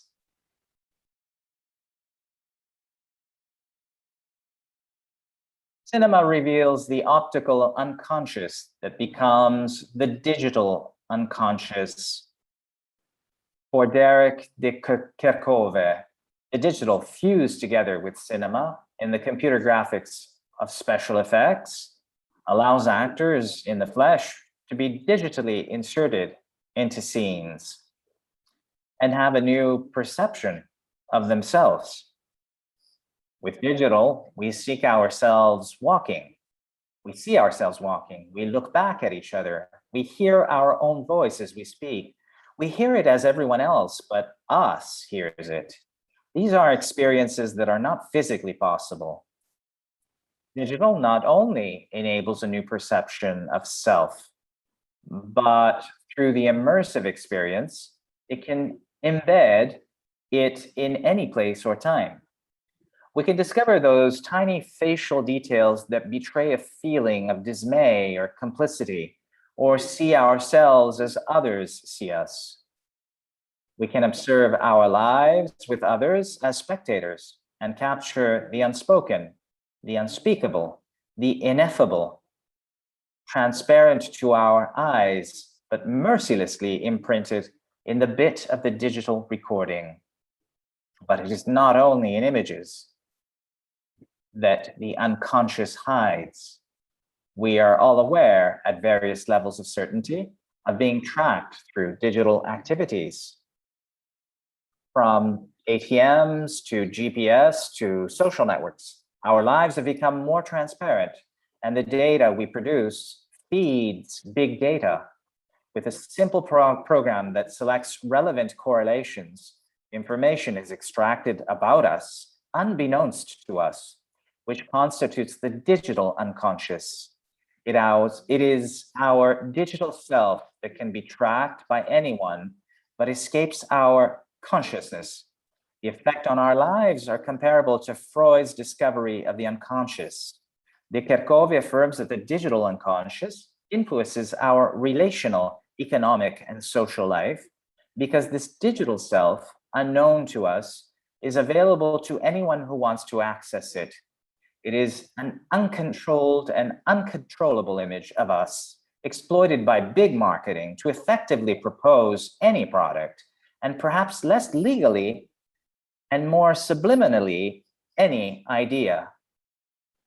But the digital universe allows us to catch ourselves in our actions, actors and spectators together, to watch our own and others' reactions. It seems like magic, but digital can show me my digital unconscious, that part of me that only I don't see and feel, but is the one really perceived by others. We can know ourselves from the inside out. Isn't this deep knowledge the foundation, perhaps the foundation of discernment? Does not preaching aim to put us in front of our lives, even to the truth of ourselves? Think about it in the crucifixion scene. How many things we will learn about ourselves by looking at the foot of the cross, always admitting that we are there rather than running away and hiding. Let's come to the conclusion. The digital does not accomplish the restoration of a time or a cultic place where the work of art, surrounded by aura, moves to awe and wonder. Digital technology brings to the extreme the demythologizing of art, stripping it of unnecessary and cumbersome clothes, bringing to light the intrinsic beauty of the work of art, the beauty enclosed in itself and not in the trappings around it. The beauty of the work of art, definitively freed from the hic et nunc, becomes available to all in its original and authentic reproducibility, in a place where space and time dilate their boundaries so as to immerse the vision in a total, integral experience. Beauty, preached in the digital work of art, breaks into everyday life, into the moments of existence, into the intimacy of life, a constant relationship from which one can find inspiration for action. Digital art does not ask us, in conclusion, it does not ask us to reconstruct beauty as if beauty had been wasted, but to learn a new way of seeing and preaching beauty in art. Thank you. Thank you, Professor Mattei. Thank you for concluding early as well. With respect to what you had available, this has helped us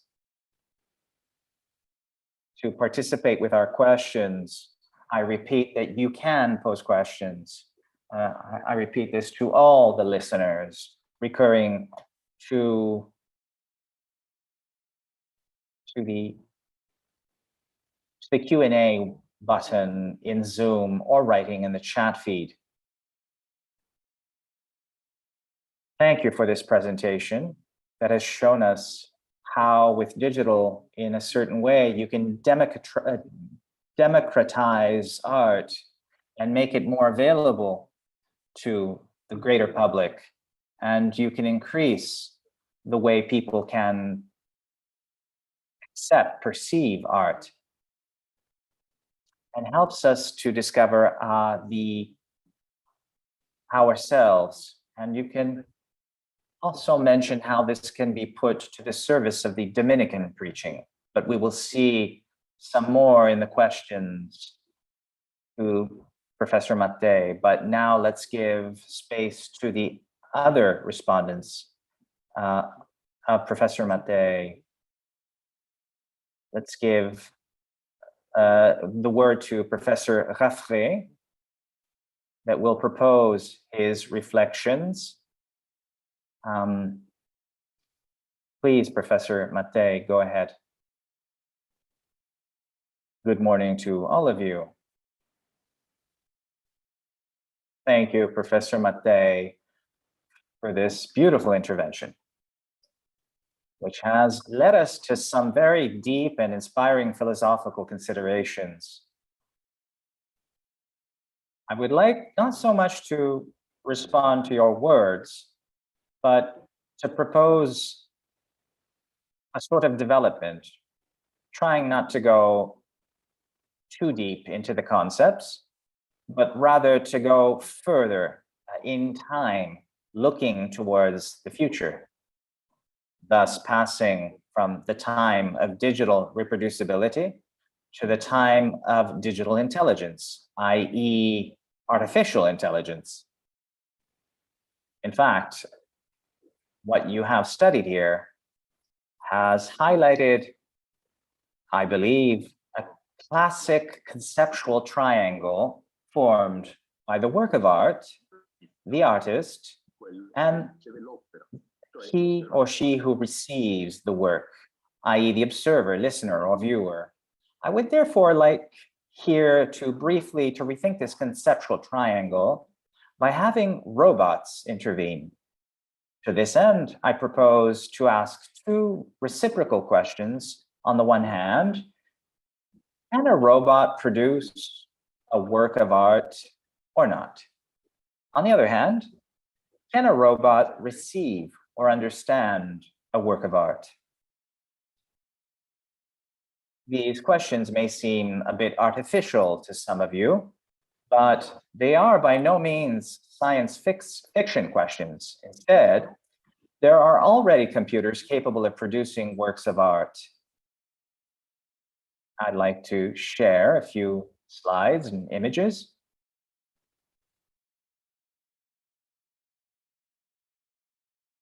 So you can see some examples, significant examples.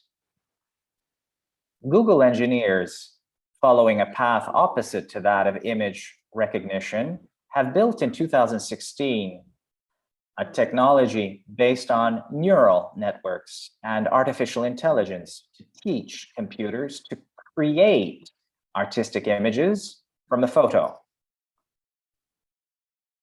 In the virtual canvases created by Google's computers, you can see psychedelic landscapes, forests inspired by Van Gogh's Impressionism, fantastic views of castles and even animals.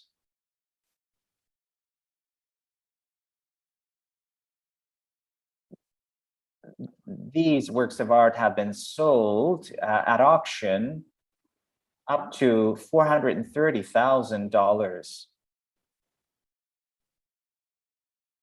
Seeing these virtual canvases, it seems to me that we can all agree that there is something that is not right, something that seems awkward, or that does not correspond to the natural idea that we all have of what corresponds to a work of art. But the difficulty is to be able to say precisely what is missing. Is there nothing natural, nothing representative that can be linked to the beings of nature? However, Piet Mondrian or Kazimir Malevich also made totally abstract works of art without any relation to an object found in nature, using only colors and shapes. We can then, what is missing,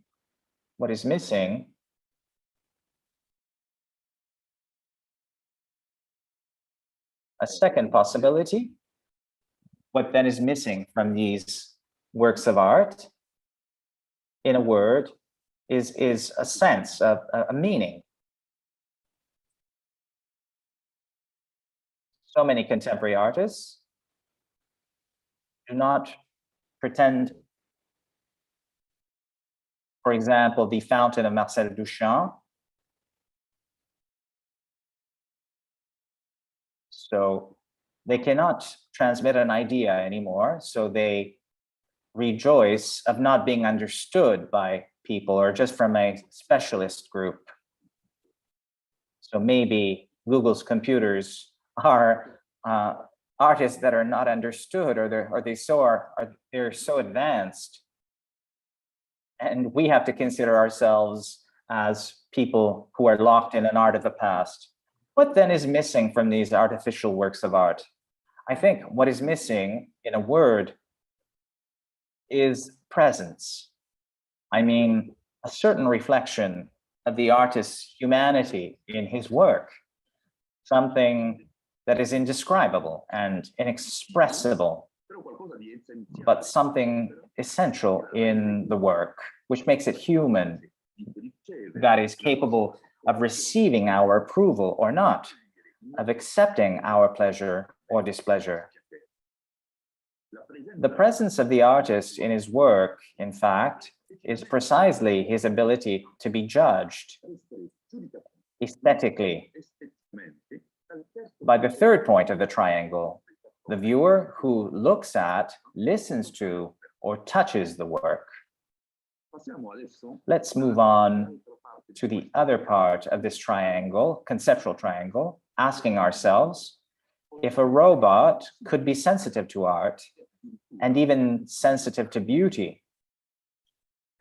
There are already robots capable of reproducing feelings, imitating love, having a sense of humor, and arousing friendship. In 1927, Fritz Lang already imagined in his famous silent film, Metropolis, the story of a man who falls in love with Maria, an android. This fiction became reality, or will become so in the coming years. Of course, as long as the robots are perfect imitators, there remains, even here, the lack of what I have called presence.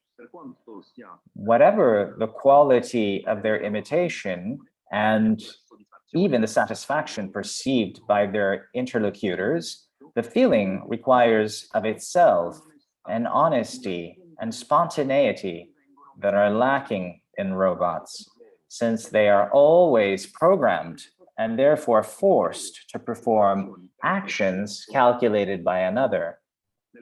In the case of art, we are faced with the same phenomenon.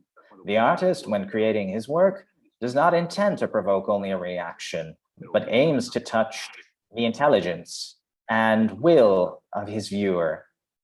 In other words, the creative movement in the artist does not intend to transmit only an information or send a signal, but intends to reproduce in the receptor the same state of mind that the artist himself has experienced. To be a creator undoubtedly means to renovate in another what I am myself. The work, in this sense, is more a means than an end.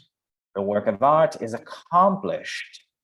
It is realized not on canvas or marble, but in the soul of the viewer. Why is this? Because only he or she is similar to me. A robot, in this sense, will never be able to satisfy the artist's creative appetite. It will always remain an object without a soul, without this similarity required by the artist. We come to a reflection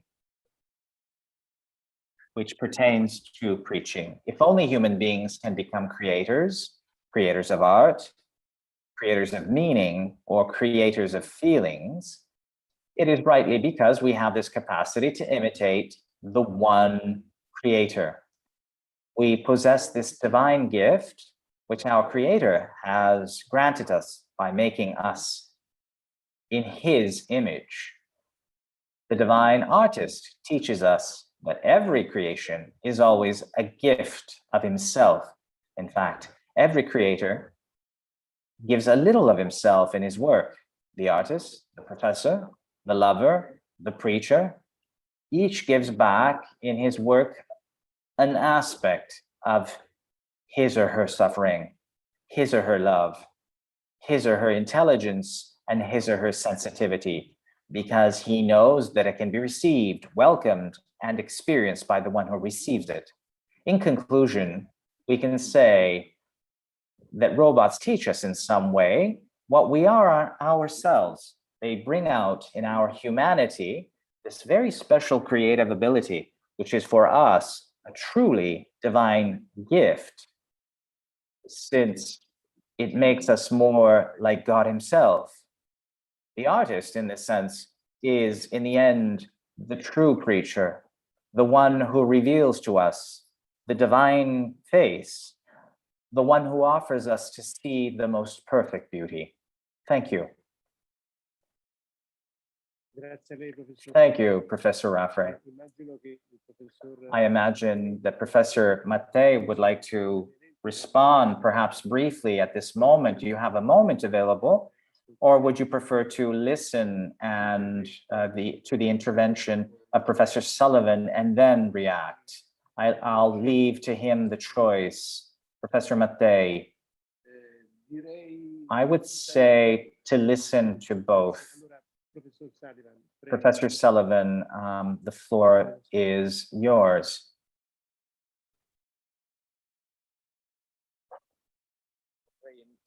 I would like to begin with a thank you to the Vice Dean, Sister Helen Alford, for the invitation to participate in this event, and to the organizers who worked, and also Eduardo Mattei for his interesting and wise talk on the topic of preaching and art in the time of digital reproducibility.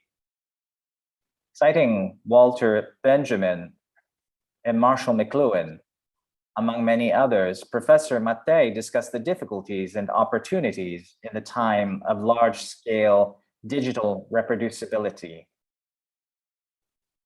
Mattei said that originality and authenticity are no longer determining values, reasoning that the work of art is neither a copy nor an original. It is an apparition. What is reproducibility? We know that living things can reproduce themselves in the mode of generation. It is a characteristic of life. Bacteria reproduce themselves, even the grasses of a plain, animals, and man himself. Only non-living things do not reproduce. A stone cannot make another stone. A sculpture will not create another sculpture. But an artist can make another work of art similar to one that already exists, because he takes in his mind the form of the art and then shapes the material according to that form.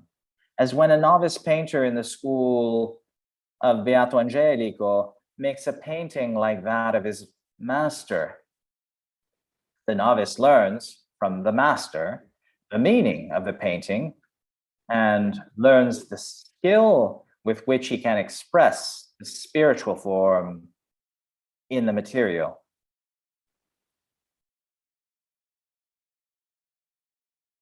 A painting of Beato Angelico on the internet is an example of reproduction of a closed work of art in time, in space, and in the material, closed within the screen of a computer. But there are other works of art that are more complex.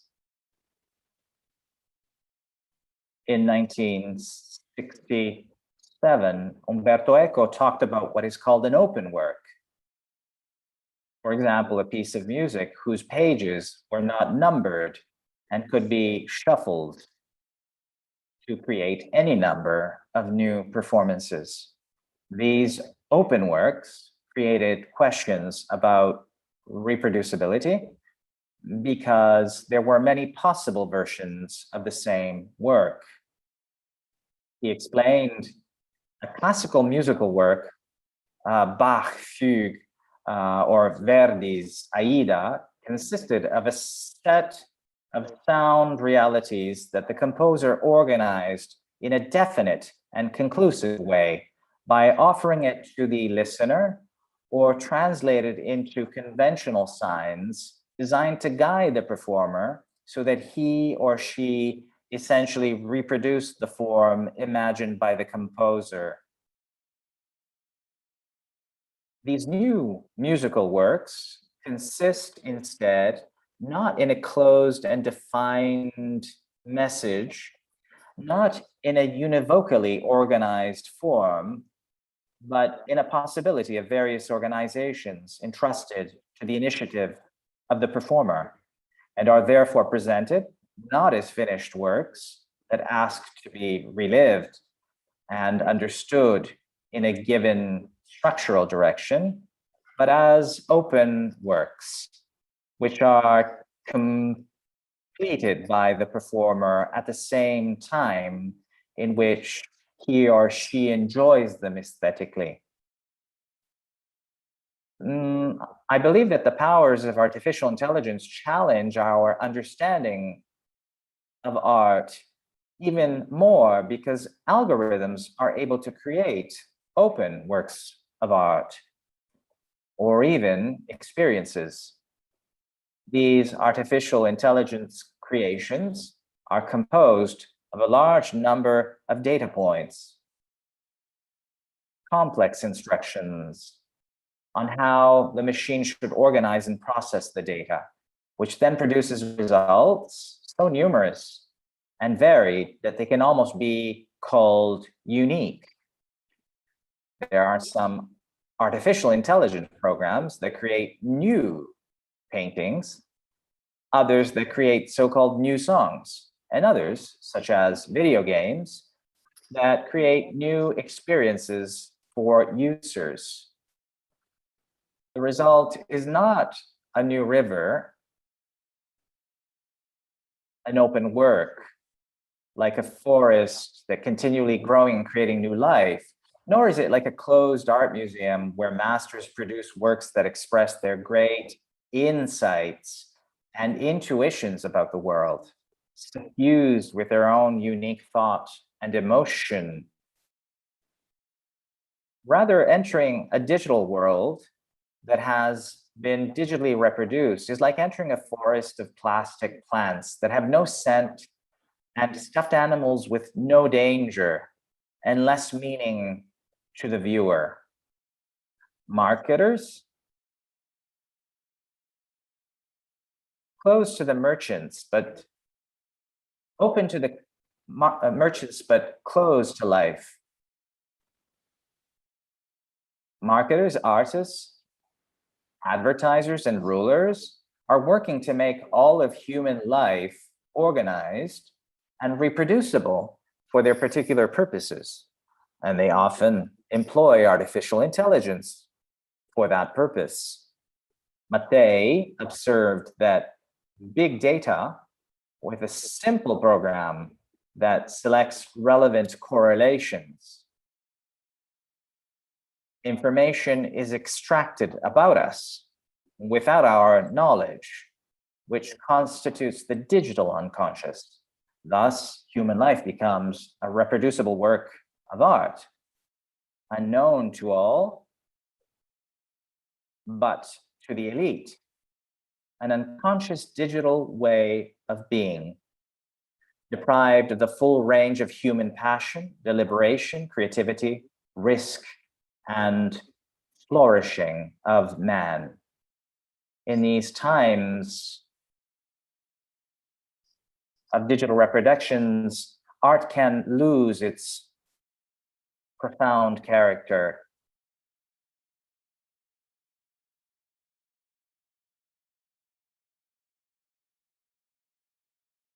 Real life for men in our body, life in this world created by God, not by man, has the beauty, a palpable beauty of natural life that comes from the unfathomable beauty of divine life in the world to come. Benedict XVI said, "Beauty calls man back to his ultimate destiny, puts him back on the road, fills him with new hope." Too often, however, the beauty that is propagandized is illusory and mendacious, superficial and dazzling to the point of stupor. And instead of bringing men out of themselves and opening them up to horizons of true freedom by attracting them upwards, it imprisons them within themselves and makes them even more slaves, deprived of hope and joy. This is a seductive but hypocritical beauty.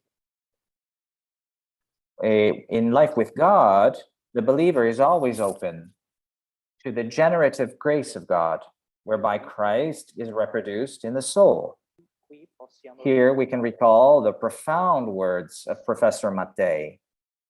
The beauty of the work of art, definitively freed from the hic et nunc, becomes available to all in its original and authentic reproducibility, in a place where space and time dilate their boundaries so as to immerse the vision in a total integral experience. Since beauty has horizons that go beyond those of the world and exists always in the skies where divine light always shines, perhaps it may be valuable to consider not only digital reproducibility, but also natural reproducibility, and even the supernatural generativity found in the Father, Son, and Holy Spirit. Thank you. Thank you, Father Sullivan. I imagine that Father Mattei would like to respond before proposing the questions that have arrived for all three of the speakers, especially for Professor Mattei. To you, the word, Professor Mattei, in response.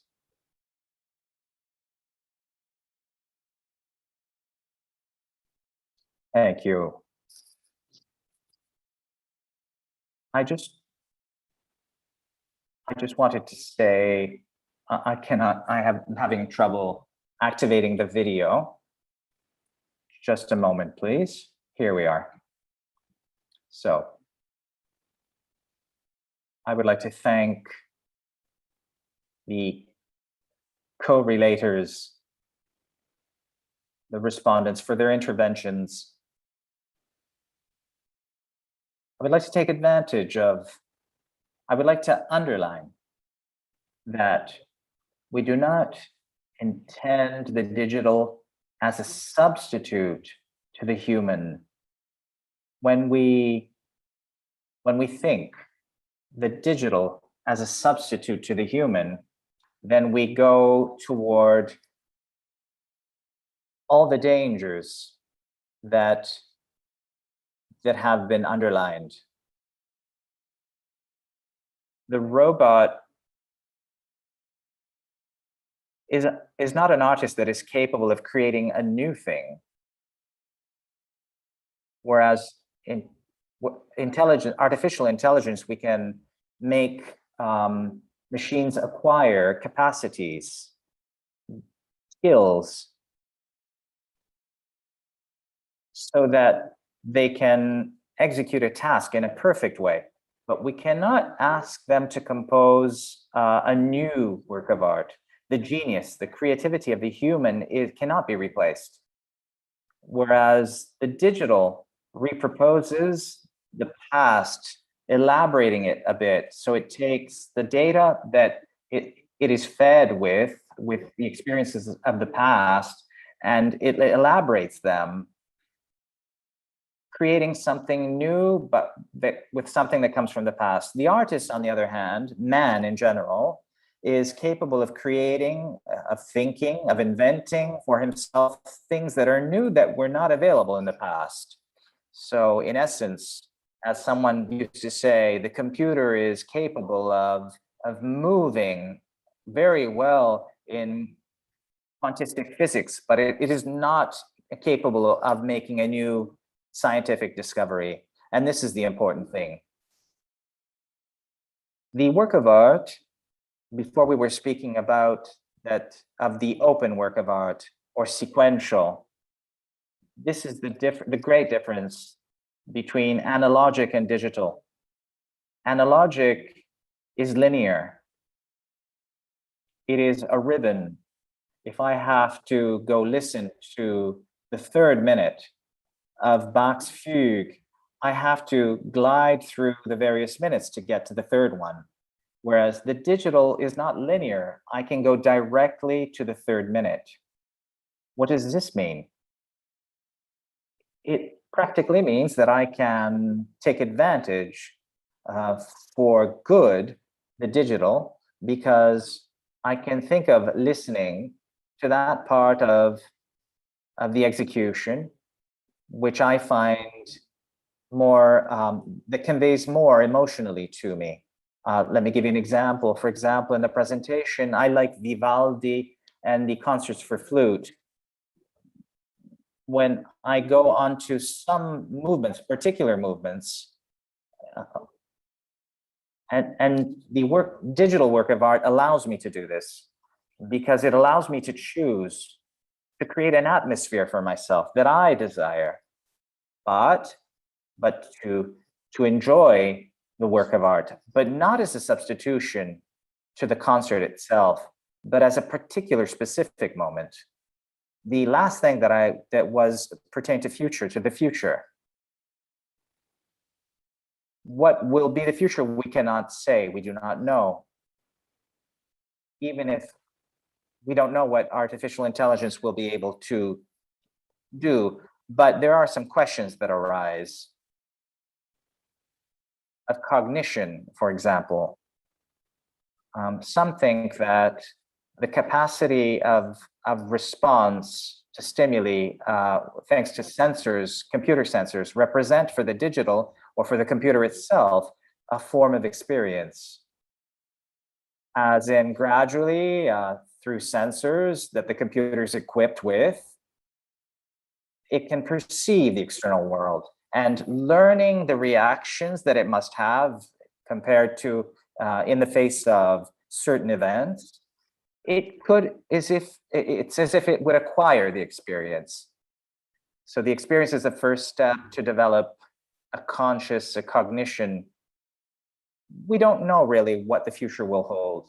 I believe that the digital realm can be thought of as complementary to the human and can be of help to the human, as if thought as an alternative, a substitutional alternative to solve great problems.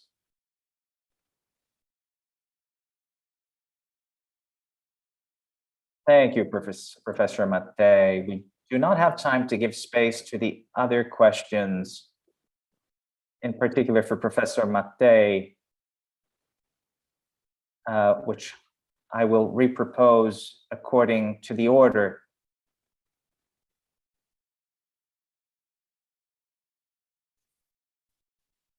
Professor White was asking, he's thanking Professor Mattei for having shown the great benefit with regards to the teaching in relation to preaching, but asks, isn't there danger of recreating a sort of visual echo camera through the digital?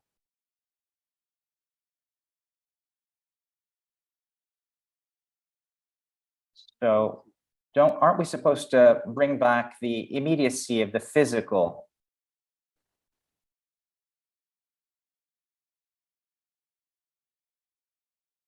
Yes, Professor Mattei. Yes, surely yes. The danger of creating an environment that can reference itself is not only for the digital.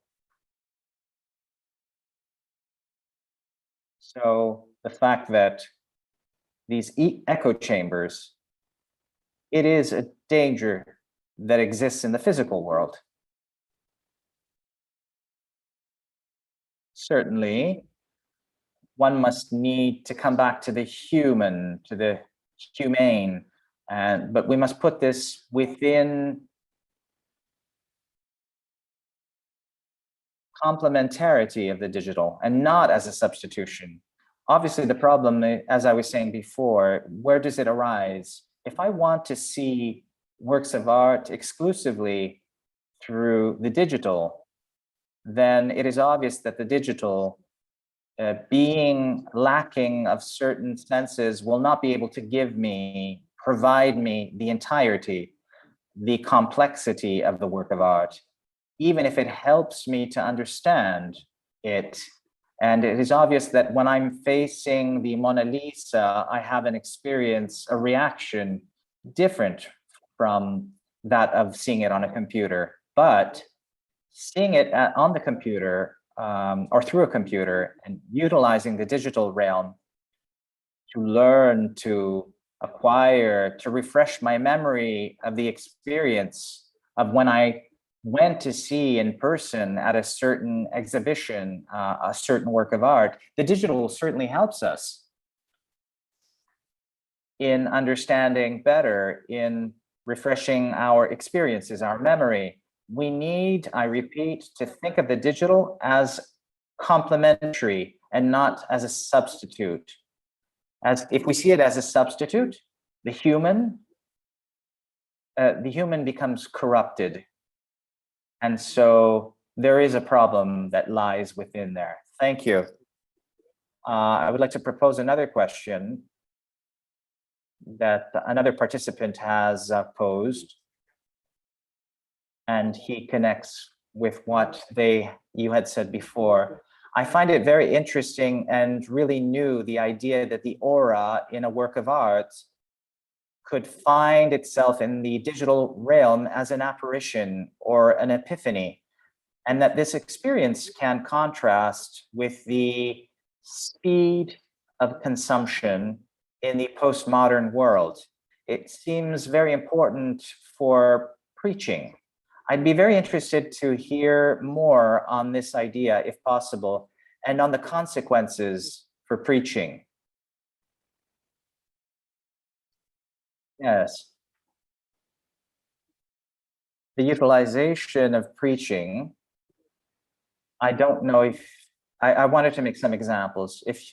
I don't know if you know Monsignor Leonardo, who was responsible for the pastoral university of the Diocese of Rome. He was previously responsible for the clerical office. It's been some time that he's been doing some very interesting preaching. He has a degree in philosophy. He's very experienced, visiting churches and works of art. And at this moment, he's speaking about Napoleon and the problems attached to Napoleon, where the image of the digital gives the explanation to enter inside the work of art. This helps. It helps because the preaching needs to adapt technically to the way of communicating in our time. So visual images are more immediate than a great long speech. We see this on newspapers. You don't have the great article anymore. The attention is reduced. You don't have these long articles anymore. So the digital utilization of art, of visual, it helps us to be synthetic, but also to create a vehicle for the objects, for the ideas, for the content in a more efficacious way or efficient way, with a language and a way to communicate which is more accepted to our spectators or viewers. Even here, I also like an audience that is interested to long conferences, but unfortunately, preaching that I would like, you cannot do this type of preaching anymore. You have to adapt yourself to what or who is in front of you. Preaching needs to adapt with the means and the times that we live, that the communication of today imposes. So I do not have rules. I do not have particular experiences, but I believe that we need to utilize creativity and fantasy with the instruments that are available today to us. Thank you. We still have another 2 questions. I imagine the answer will be proposed in 4 minutes or 3.5 that we still have left. So the first question of the 2 that I'd like to signal, Professor Mattei, according to me, the senses that we have already, we cannot lose them because they are part of us. As the same for the senses that we are equipped with, that we are discovering and utilizing always more. Telepathy, perceptions on different planes. Digital can help, I'd say. It can help us appreciate the senses that we already have, but help us discover what we have, but not utilized compared to the phase of discovery that we're in and utilization. Yeah. Let's start from the beginning. As I have already reminded you, the father of communications, of science, of communications, in the 60s, he theorized the media as an extension of our senses. So surely, the digital allows us to develop our senses in a more acute way, to have perceptions that are always more profound and better than what the world around us allows for.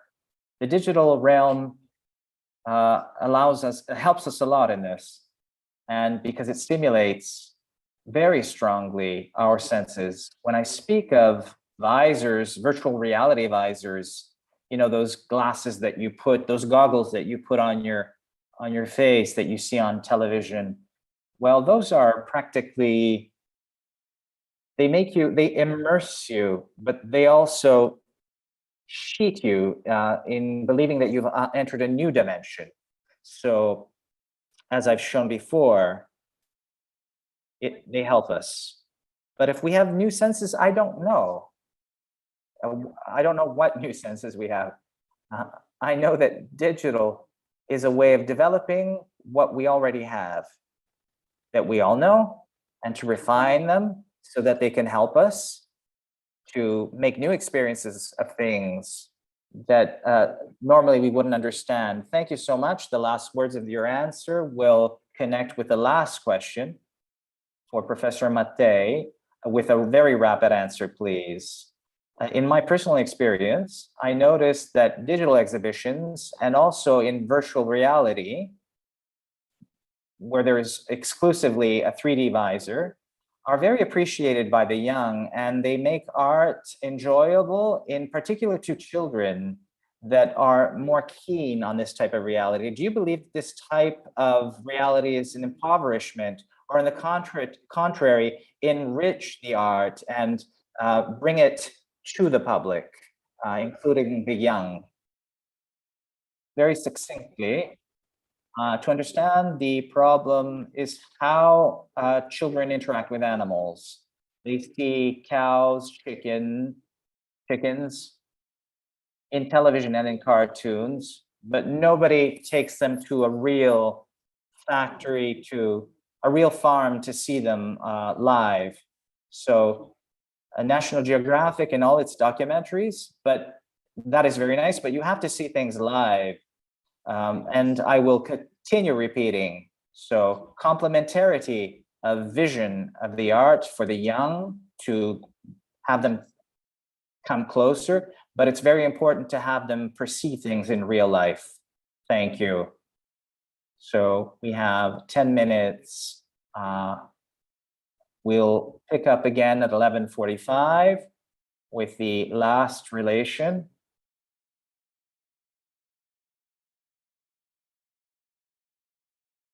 And Professor Sergio Catalano will speak, who will make a reflection called Images in Preaching.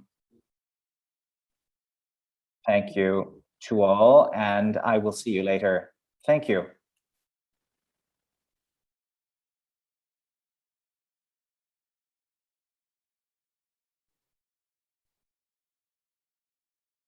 Il mio nome è Valeriana, and I'm a Dominican sister. The holy name of Jesus I am. Sono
let's pick up with the last content of our presentation.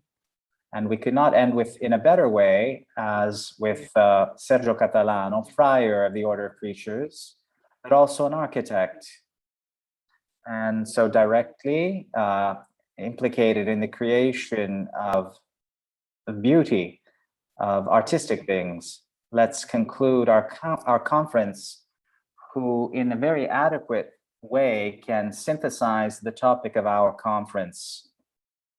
I'm going to give you some element of reference to understand better Father Sergio Catalano. He is a friar of the Order of Preachers, and since 2001, he has been graduated in architecture in 1998 with a baccalaureate in philosophy, and his thesis was entitled On the Concept of Beauty, which was a philosophical study on the concept of the transcendental of beauty in parallel between Dionysius, pseudo-Areopagite, and St. Thomas Aquinas.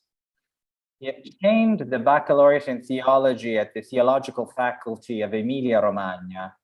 The title of his thesis was The Artistic Word, a Theological Necessity. In it, he reflects on the contribution of images and the artistic word, more generally, in the economy of revelation and Christian communication. The desire to deepen the question of the relationship between architecture and sacred art led him in 2008 to Paris, where he enrolled at the Institut Catholique, earning in 2010 the Master of First Level in Théologie des Arts at the department ISTA, l'Institut Supérieur de Théologie des Arts. The thesis presented an architectural project reflecting theologically on contemporary liturgical space. He is currently a doctoral student at the theological faculty of Emilia-Romagna in Bologna,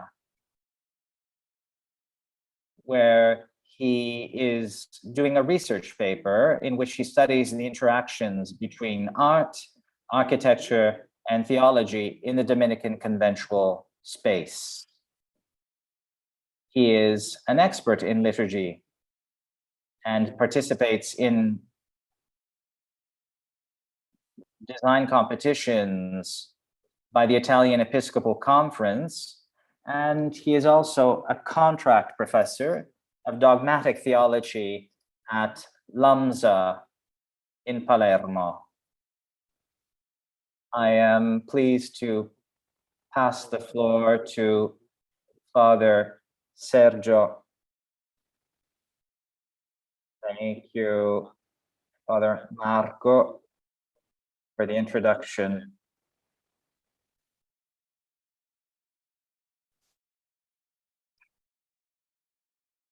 I would like to thank the Vice Rector as well, and who have had the delicacy of inviting me. And a particular thank you to the whole staff who's accompanied me and received me, and to the translators as well who have followed me. I know that their work is not minor. So I would like to share my screen with you to begin something, to show you that images that I have the pleasure to present to you. This work has as a title, Images of Preaching, Art in the Mission of the Church. And what I hold in my heart, more than just speaking of art, is to show you, thanks to my profession, and colleagues of mine, architects, artists, etc., and to show you, speak about art and theology.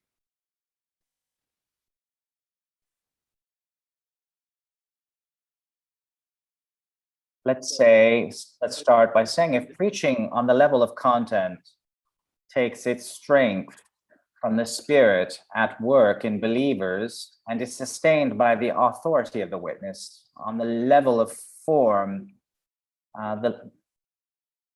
its fascination lies in being contemporary with the demands of its time. In other words, with regard to preaching, and in particular, that which uses art and images, the challenge today is to listen to current forms and understand how the gospel can push them to open up to the fullness of life. But what does St. Dominic and the order have to do with the images? It seems that the saint was not interested in the use of images in preaching. He was essentially a vir apostolicus, a man of the word. Amizo from Milano notes that for his convents, he demanded poverty in the buildings and churches of the friars, in worship and in the decoration of ecclesiastical ornaments. So we understand well that Domenico distanced himself from a certain passion for art and images. The style does not change for the newborn order preachers. The Paris chapter of 1239 recommends no painted images in our convents, nor stained glass, unless windows except white with a cross. The following year, Bologna 1240, we're always at the general chapter, he adds, not even sculpted images. Nevertheless, the growing acceptance of images prevailed over the law. On our laws, by the way the order was regulating itself, when in 1425, Friar Giovanni da Fiesole, known as Beato Angelico, executed the first painting for the convent where he was assigned in Fiesole, clearing the way for its value in the horizon of contemplation and therefore of preaching. How is this possible? Betrayal of the charisma or deployment of the same? I believe that the order's ability to open itself to new forms of preaching is based on Dominic's charism. This opening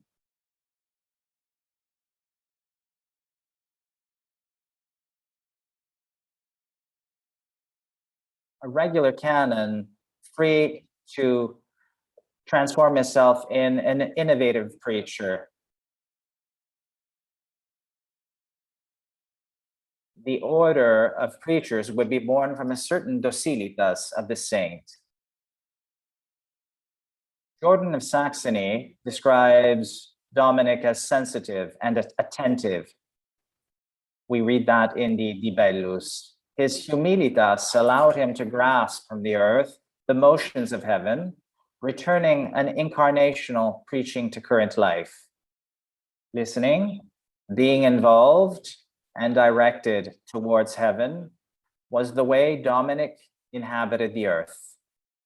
I repeat, because I will need this to make you understand the paradigm, to show you the images that I have chosen.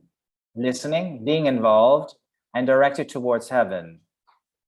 The first reformulation in the life of the saint was to take on the office of the word. The second was a community consecrated to preaching that until then had been conceived closed in a cloister. So we can affirm that at the heart of the charism of the order of preachers, therefore, is the ability to listen to the demands of contingent reality by speaking in a manner appropriate to the time and involving men and women in the same adventure in which they are involved. Let's make a parallel here, which is necessary, I believe, from the studies that I have done. Not even the first Christian communities seem to be interested in the use of images. At the center of the new worship, there wasn't any image, but gathering around a table to share the word and bread. Images were probably avoided because they were an expression of idolatry, with Christian consciously rejected. Let's also remember that the newborn community, Christian community, still lived by cultic forms closely linked to its Jewish origins, where, in obedience to the Mosaic prohibition, any representation of the divine was forbidden. We read in the Exodus 24, "You shall not make for yourself an idol or an image of anything that is up there in heaven, or of anything that is down here on earth, or of anything that is in the waters beneath the earth." Let's say that there is a problem with respect to the use of images. We have to go to 787, to the final ecumenical council at Nicaea II, that reaffirmed that pictorial and iconographic representation is in accord with the account of the gospel proclamation, confirming the incarnation of the Word of God. In other words, with images, it was the identity of the church herself that was called into question, to such an extent that the fathers stated that iconographic representation directly concerns the correct faith in the incarnation of the Word of God. Theologically, the use of images is a complex matter. We know of the iconoclastic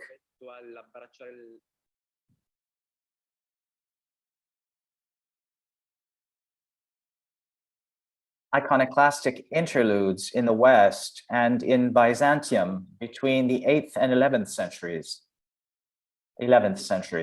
The controversies between Abbé Suger and Bernard of Clairvaux in the Middle Ages, the clashes between the Protestant reformers and the Catholics in the 16th century, the querelle between Maurice Denis and the Dominican Marie-Alain Couturier in the 20th century. As you can see, the question was not completely resolved. Vatican II has given us a new paradigms for understanding and living the faith today, including paradigms that are very well known. I'll cite three. The centrality of the Word of God is the first one. The second one is the active community participation in liturgical prayer and sacramental action. And the third is the missionary zeal in dialogue with the needs of the world. Ultimately, Pope Francis has written that we must have the courage to find the new signs, the new symbols for the transmission of the word, including those unconventional modes of beauty, which may be of little significance to evangelizers, great provocation of the Pope, but which have become particularly attractive to others. Listening, involvement, and referral, an evangelical paradigm in the behavior of Christ that we can then utilize how to sustain, how to read a work of art and to understand it within a certain theological horizon. We know that Jesus began his mission by identifying with the questions, needs, and dramas of his contemporaries. We could say that he was a very practical man, despite his heart and his mind were directed at the skies, at the heavens.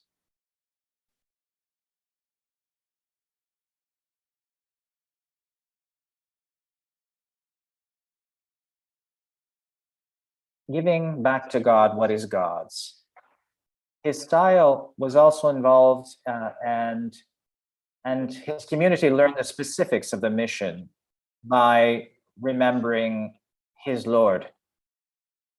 The Christian faith is, in fact, an experience of the transcendent that is offered in the person of Jesus Christ, who constantly refers back to God the Father who is in heaven.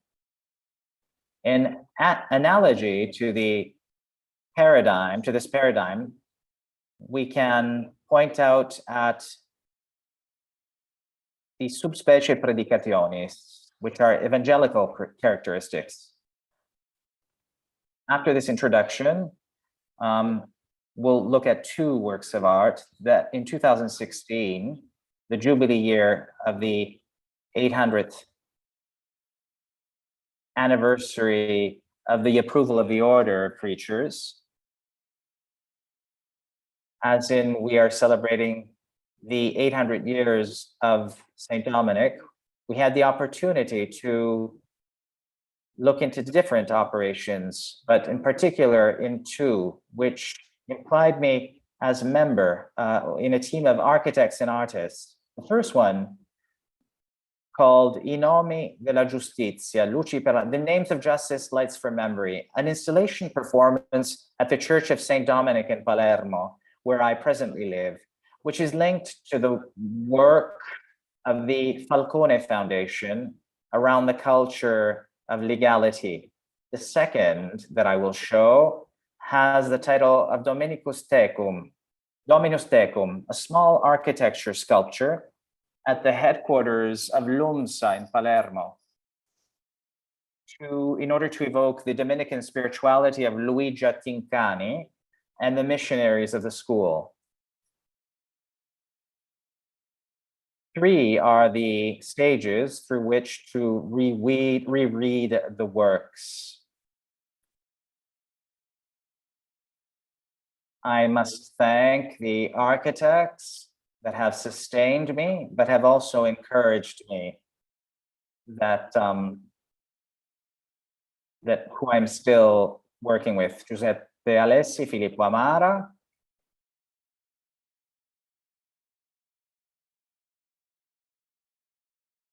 so these are two images of St. Dominic in Palermo, the church that from the second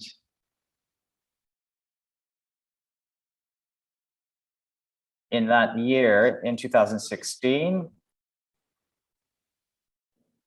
moved by the Jubilee that coincided with the Jubilee of Mercy. We promoted this performance, the names of justice, lights for memory. And it was a work that drew attention to the innocent victims of mafia violence, lest we forget them, but also that everyone could do his own to work in collaboration with justice. The performance took its cue from the burial of Giovanni Falcone in our church of 2015, which rests in our church.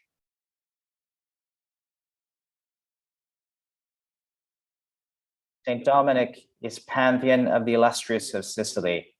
So we wanted, after working with the Falcone Foundation, that this man rested in the center of the city, because the Church of St. Dominic insists in being of the full city center. On the tomb of Giovanni Falcone in our church, we decided to engrave one of the men pass and the ideas remain, and continue to walk on the legs of other men. Everyone must do their own part, big or small.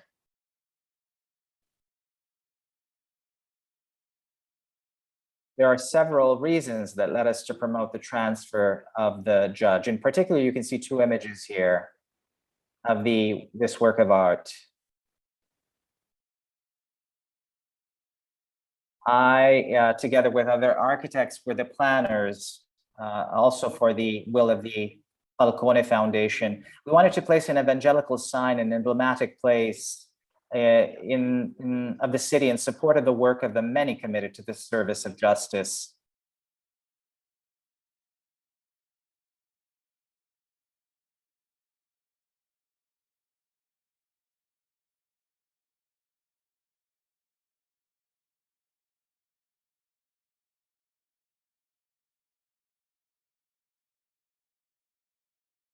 How did this performance work?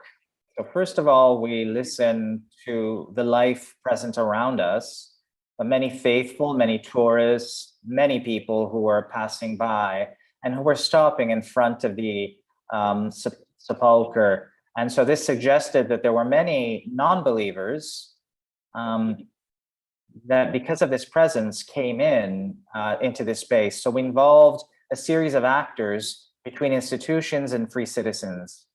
And we tried so that they could be the protagonists of this operation together with us. So we returned to do our part, big or small, as Giovanni Falcone had reminded us. We have extended along the two naves, the lateral naves of the church, two big banners, two long banners. You cannot see it, but you can kind of understand that on these long banners, the list of names were present of the many committed to a more just world and fallen at the murderous hands of the mafia. So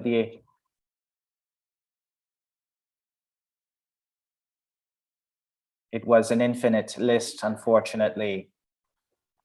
And the initiative was,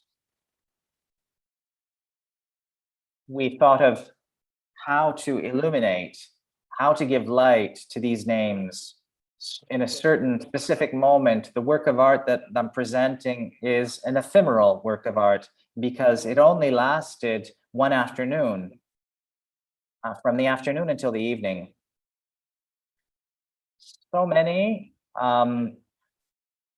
were attracted by this work of art, but above all, young students, scouts, believers, tourists, and all of these entered in the church, and we would give them a candle as a gift, and they were very touched by being able to participate and to build this work of art. So they were an integral part of this. And as you can see in the images, this trail of human trail that filled up the whole church. A trail of candles that was illuminating the space. Dawn was advancing outside, but the church was illuminated from within. It's as if the doors that were open on the piazza allowed the work to go outside, and the sparkles coming from the candles drew the passers-by to enter. The performance was accompanied from the music of the organs, the twin organs, and which were played thanks to the contribution of the University Institute of Cefalù, who very kindly filled with notes this space, making it so that people entered in a meditative silence thanks to the sound of the organ, the sound of which brought even more the operation to a higher space, toward the sky, we would say. Many would come in, many would admire. Some were just curious, some did not understand, but they got closer to the sepulcher and to the banners, and to come close to what was happening. And you can admire in this photograph that people were coming in physically, even between the candles, in a very delicate and respectful way. The performance lasted until the evening, and you see that the atmosphere changed tone. It was much more meditative and contemplative. No one spoke. No one filled the area with words. But all of this, in a certain way, made people. There were people that were kneeling down in front of the burial site of Giovanni Falcone. You can see some other images here that are very suggestive of this moment of dawn, which is full of light.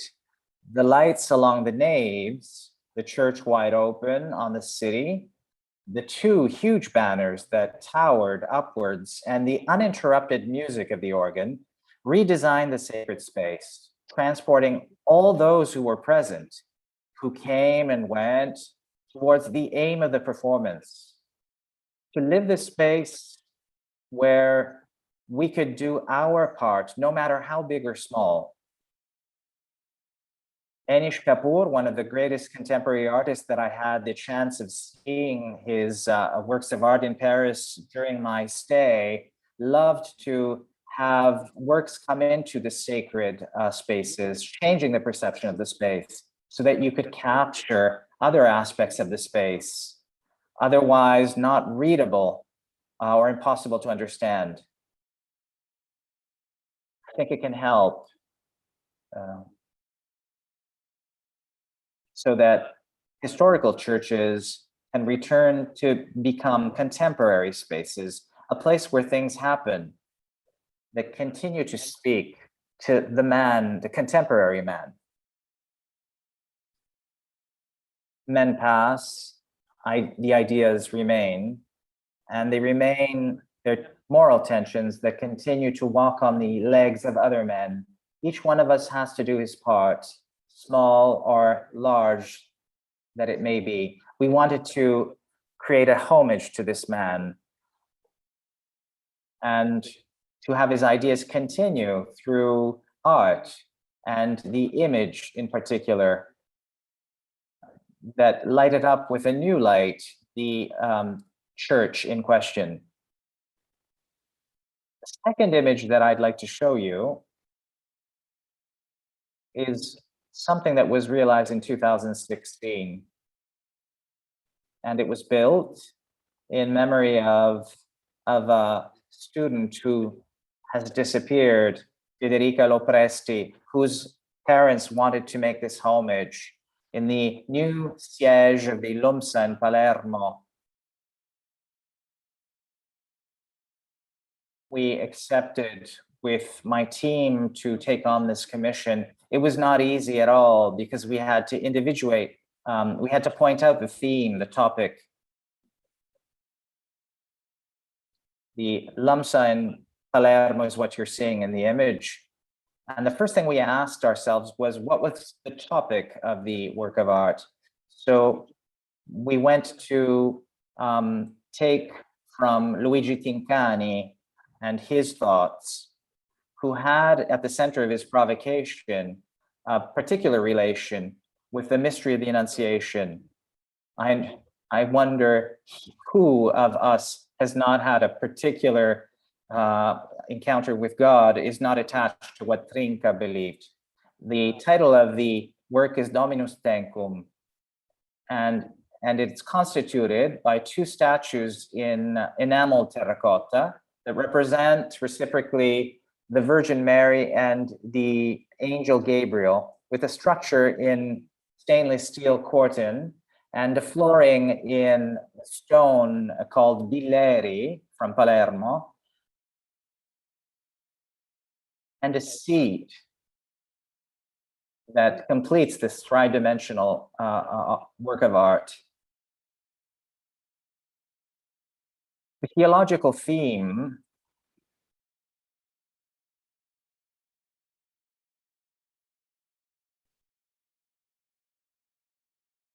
we have tried to come to understand how in the contemporary world, how the mystery of the Annunciation could be better understood. He says that in an intimate space and personal space, a young lady was meditating on the word, and all representations in the Middle Ages until the Renaissance will fill the painting galleries, instead will fill convents and others. They taught her that the scripture contained all of the truth, and she is looking at the book. The angel arrives and announces with this mysterious phrase, Ave gratia plena. The Lord is with you. The space is far from indiscreet eyes. You can see how the painters of the Middle Ages and then of the Renaissance isolate the subject, portraying it in perspective spaces, so far away from indiscreet spaces. The Spirit comes. Jesus remembers in Matthew 6:6 that when you come in, that when you pray, you enter in your room and close the door, and there your Father will listen to you in secret and will compensate you. Mary is reminded to not be fearful because there is a very important annunciation, a very important news. God will be the one to accomplish everything that is being told to her.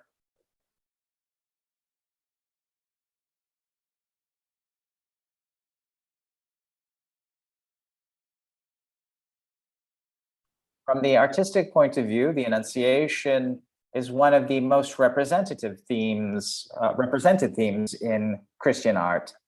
Georges Didier Huberman and Daniel Arras have done some particular studies, very deep studies on the topic, and in particular, the Annunciation of the 13th to the 15th centuries, and they intercept a connection, a unique connection, between the topic of the Annunciation and the technique of perspective that was just born.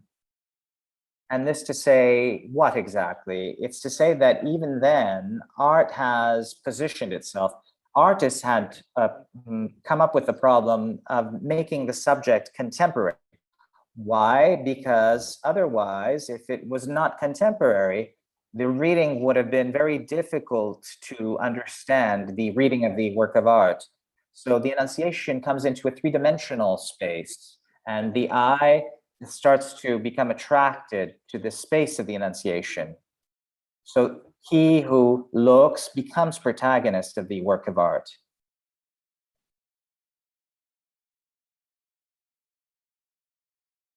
But there's a particular strange that Daniel Arras notes, which is the infinite.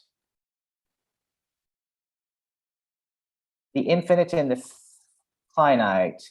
It becomes more realistic thanks to the perspective, because the perspective, it pierces through the painting and not only makes it two-dimensional, but three-dimensional, creating a tension. In reality, the author shows how this representation is apparently more realistic.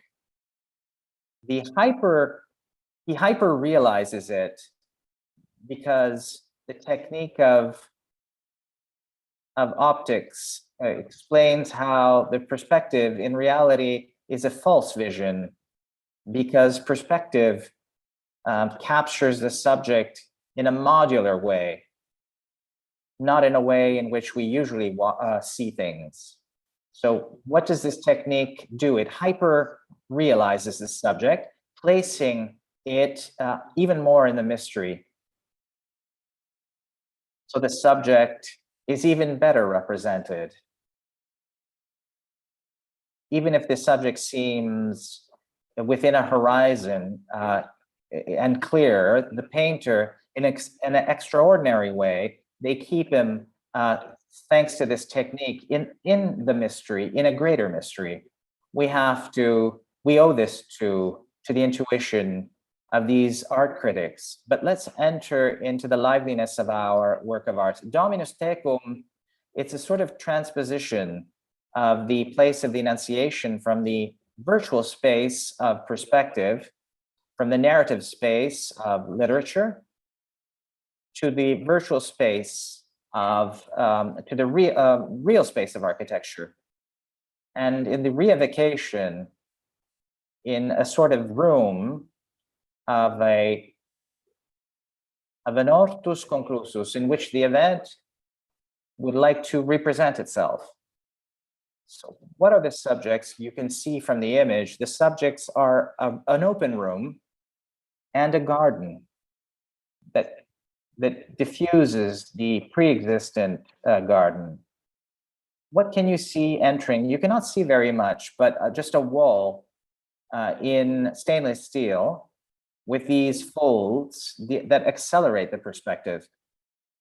And the perspective that Alberti would say is the best way for the contemplation of mystery. And we are in the alley that you can see on the left of the screen, placed here discreetly. You need to, in a way, come closer, because the work of art does not scream. It does not impose itself. It is there and in some way presents. It is present, but it needs to be intercepted by attentive eyes. The perspective of the object at one point accelerates. And once you are there, you can see this stainless steel structure that hosts a little statue in a little window. It's an angel, a little angel in terracotta, a visual pyramid, holding the stainless steel. All this accelerates the eye on the first subject that we meet. And we are invited to go up because the platform is elevated.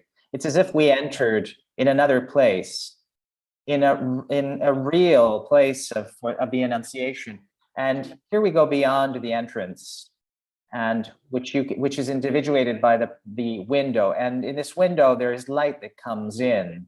It is a limit. Jacob already makes an experience of this.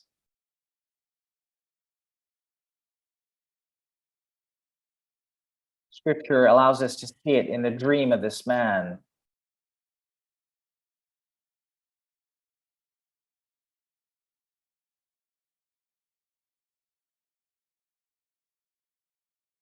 We go in, and beyond the entrance, you can see the change of scale. You can see a seating object and an intramural of this structure, where a small object of a representation of a woman, which is captured by this presence.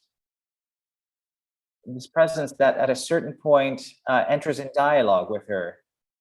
And the word is for all.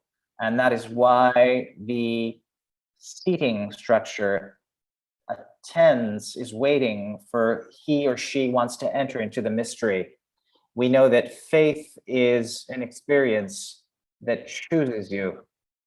It is thanks to a word that reaches us, or also thanks to a gesture of love that unexpected and gratuitous takes you to a higher love. You see how the playing on light allows you to understand how the two statues, even thanks to a different scale, interface with one another, and they enter a dialogue.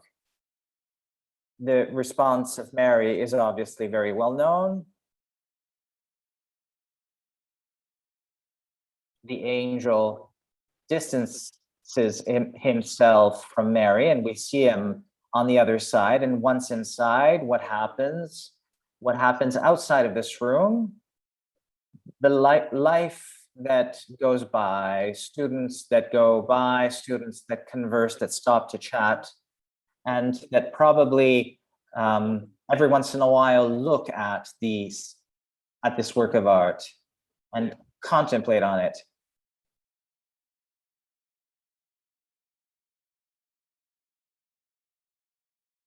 This is the work of art seen from the outside, and with the garden that surrounds it, and together with the team of architects with whom I've worked. In conclusion, contemporary culture conceives of art as an autonomous action, independent of any link other than the artist's creativity.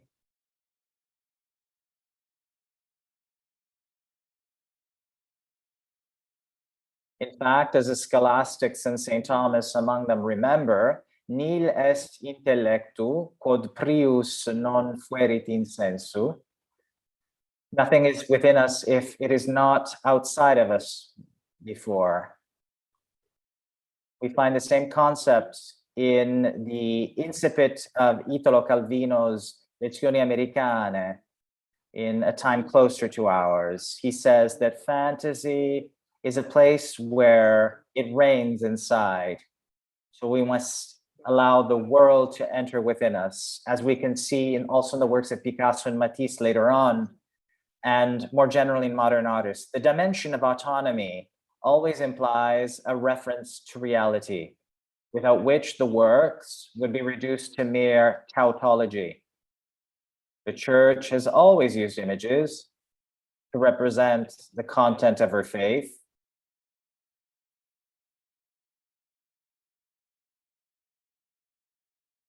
Dominique Chenou pointed out how in the church images constituted real liturgical places, places of prayer, places of listening. Art has an important mark. It stimulates our conscience. We have to repeat this. And the tradition of church is a live one. And as such, it is always contemporary to today and to what we live today. And the Sacrosanctum Concilium reminds us that church has never had a particular artistic style as its own. And so it demonstrates that it's not so much the form that determines respect for a tradition as the content of which it is an expression. We need only return to being aware that we are the fruit of what we frequent. And in this life, the contingent, the good is manifold, and there are many ways of giving it form. All that is needed is to reopen ourselves to listen to life, to share it, and to allow creativity to lead us back to the depth of reality.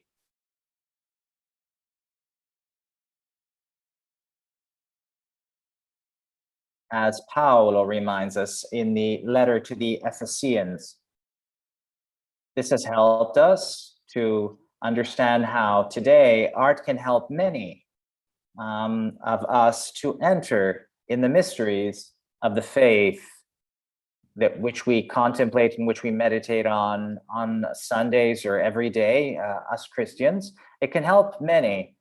Even though they are far, they'll be fascinated by these forms that we have seen. And who knows, perhaps these forms, these new images will enter in and will attract them in their own way toward God.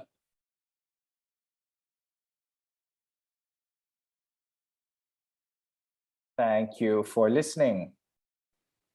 Thank you, Father Catalano. Many thanks for your great presentation. We have seen someone who that cultivates beauty, that preaches through beauty, and who has called upon the possibility of all of us, and especially for us Dominicans, to preach through art.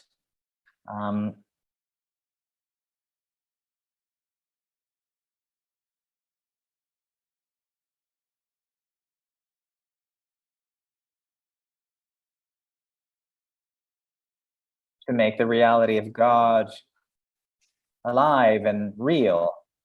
Thank you also, because you have left us a few extra minutes of dialogue. And I take the opportunity to look at a few questions.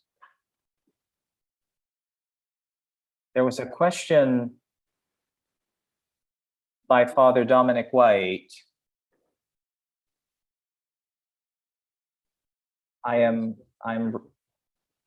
Yes, he's already received the response, but he is talking about the images is frequent and abundant in the community of Israel, in Judaism.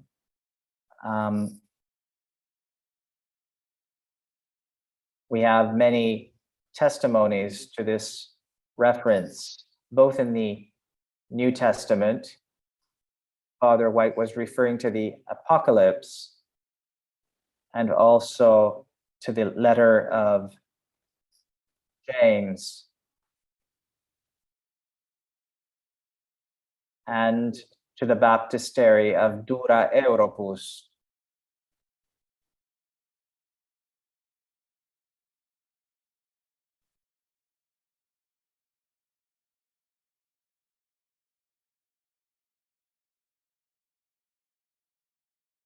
So at the end, Father Catalano was calling upon the importance. I think the answer to this observation made by Father White has already been offered. So I'd propose to, if Father Catalano, if I just add something, Father White, we have been colleagues, so thank you to Dominic. He's always wonderful. And for matters of need of time, I'd have to take away certain things, but you'll find it in the written, printed form of my document. But I had to really shorten the speech. They have told us, these experts, that this interdiction was listened but not practiced. So it enters in a tradition that imposes itself, as often happens. Absolutely, yes. Thank you, Father Catalano. And there's one last question. One last observation. In the various sessions of Communitas 2021, we have examined various difficulties in the relationship between church and modern art. Is it realistic to expect that one could build a positive relationship and a creative one, starting from the thirst in common for justice, hoping that with time, one could enlarge the common field, allowing for a relationship that is even deeper between church and modern art? Father, thank you for the question. I'm starting with another experience. In this moment, I'm on invitation in a competition for a new development of a new church. And I have to say that the artists with whom I'm in relation, specifically the architects, I would like to make a provocation, are more interested than many ecclesiastics. And I have to say this also with a certain bitterness, because their professionality also obliges me to focalize and to look more clearly at some theological concepts and to render things in a much simpler way. And so they help me in this so that I'm not someone who is too high up there, theologically speaking. So they show me things that I would not be able to see otherwise. And I can assure you that this thing I have seen very often, there are many artists who, every time I contact them or enter in contact with me, love to be able to dialogue, but also to produce. Certainly, the question remains of being able to enter into a dialogue that is clear. So to make the coordinates clear, giving them all the autonomy that is necessary, respecting their work, but also making it possible that everybody, that the church is the depository of content, but also of traditions that one needs to study. And this is the other problem that comes from our side, that we should be a bit more trained to narrate, to tell, and to teach how things are. But it was, and it is, an extraordinary experience. I take advantage of one little question, actually two. So the question is, thanks to the coronavirus, we've had to remodulate the spaces in our churches, adding adhesives on our pews, signals on the ground that indicate how to move. How do we recuperate the beauty of the sacred space? Having, however, the need to adapt to the situation that we are living. And here I will reply, hopefully God will free us from this, is the essential answer to this. And according to you, Father Catalano, sacred art, will it go through a transformation in the post-COVID period? A very short, a very brief response, please.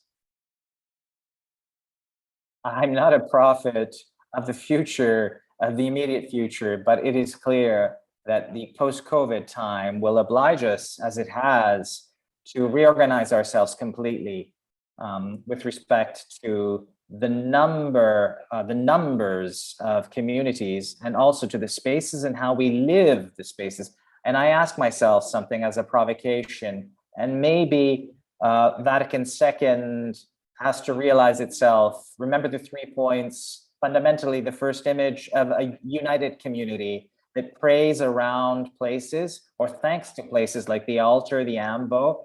May this be perhaps the images that COVID will oblige us to actualize, and will attract even more those who are yearning for the love of God.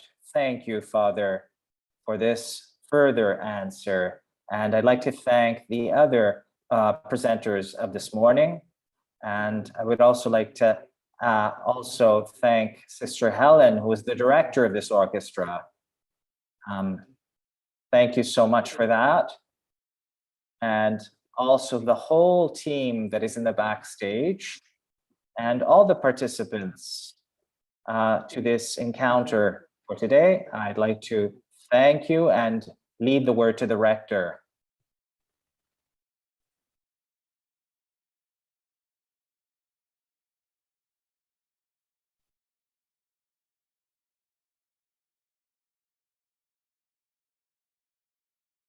Perhaps to conclude this session of today, to ask our 2 key speakers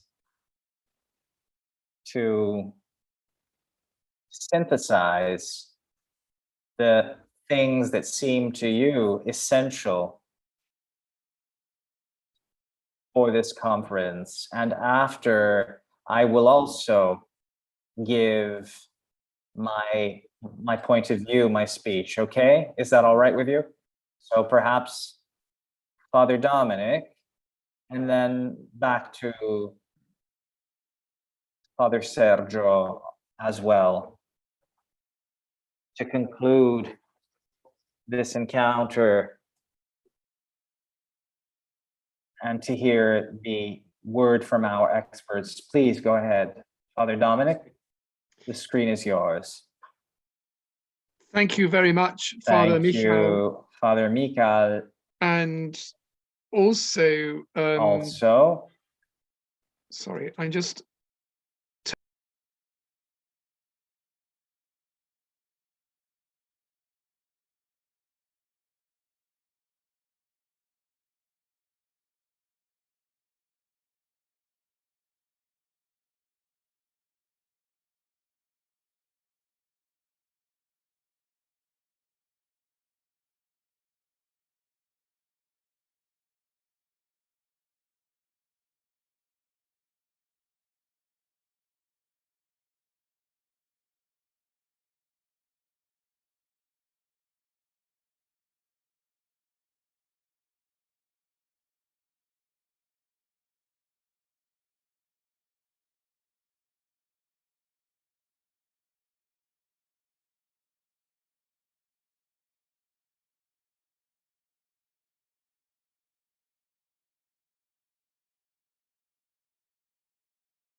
Thank you, Father Dominic. I'm very happy because we see two wings that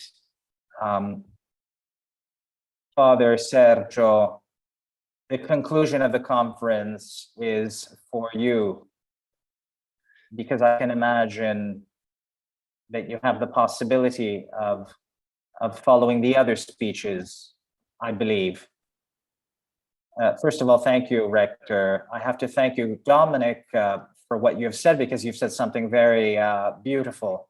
The first thing is the two works of art that I've shown, in particular, the one In Nome della Giustizia, in memory of Falcone, was a work of art that exposed us in the sense that we live in a city, beautiful, but very complicated, compared to this topic that is very much felt, especially in the historical city center or the area around us. So when we say that we are on the side of the justice and on the Giovanni Falcone, this thing could stir up quite a bit of dust. And so I wonder if a preacher that does not do this, is he or she a preacher returning to the Annunciation of Mary? So things really connect. And the second thing is through art, and in the second case, people are surprised, even stupefied, if I can use this word, it's as if church did things that they're not supposed to do because church has to do this and that. When they see this type of things, people are very curious, even more. And so they are very attracted, so what I was saying as a paradigm, that I utilize this listening, the contingent, the reality, the local reality, before the universality, is the first passage. It's something to not fear, that of exposing oneself and understanding how to do this. And one thing that I've learned is that when things come from heaven, there are many people that love to want to be part of something. And this sustains you, this helps you. And in ultimate analysis, what happens for those who work is that you remain stupefied, you remain in wonder from the results, and also from that of what you hear from people that approaches these works of art. And so I return to say that preaching through images, and so art, as Pope was also reminding us,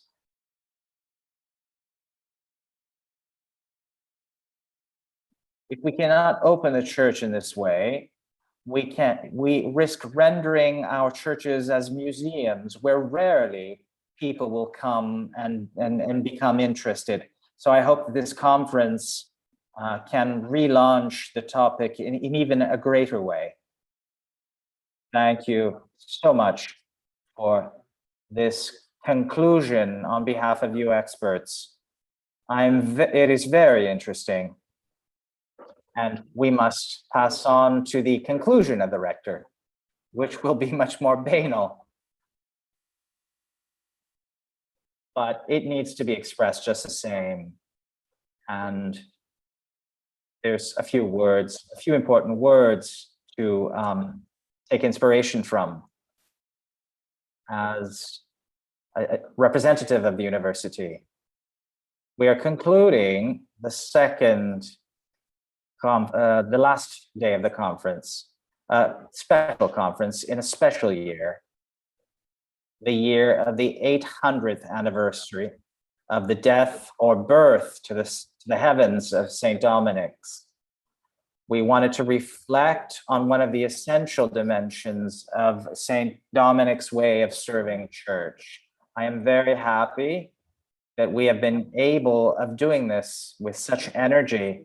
In our reflection, we have gone from the protests of Myanmar to the biennial of Berlin and to the homilies in Nigeria and to the art of Palermo. We have tried inspiration in the art of Frangelico.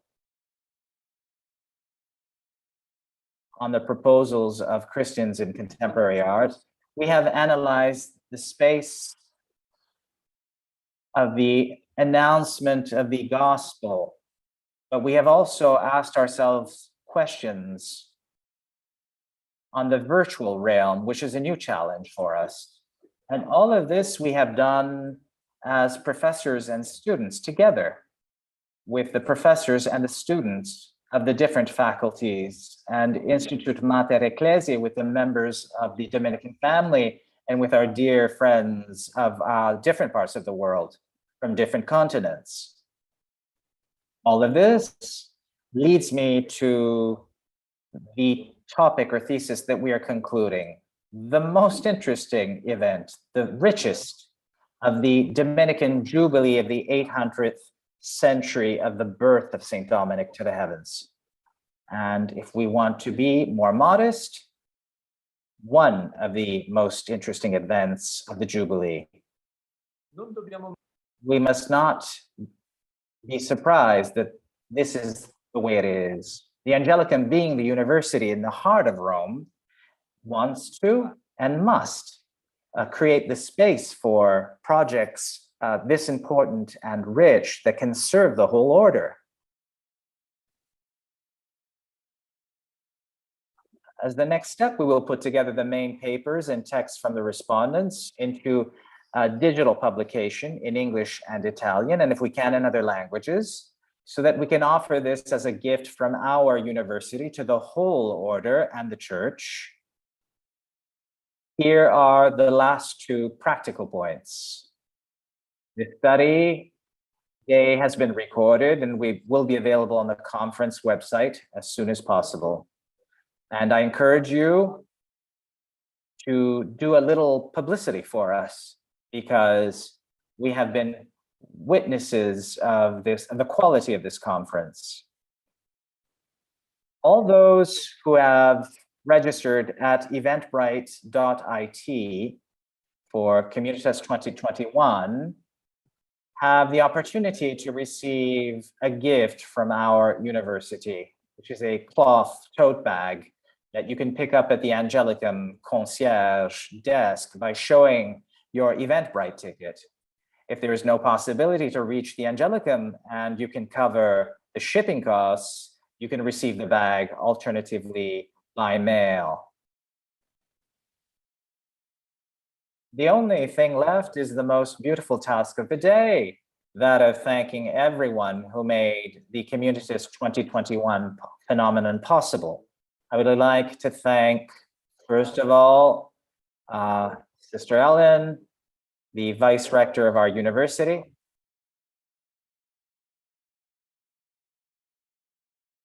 from the beginning to the end, always active, Sister Ellen, in all, even though not visible. We thank you. We have to imagine an enormous applause at this point.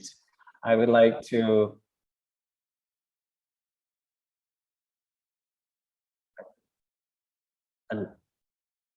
many lay people who have participated in our conference as well. We would like to thank them as well. An applause to you as well. I'd like to thank our 10 expert respondents, an even more diverse and globally extended group of friars and nuns, alongside some of our best professors who spoke to us from Africa and Latin America.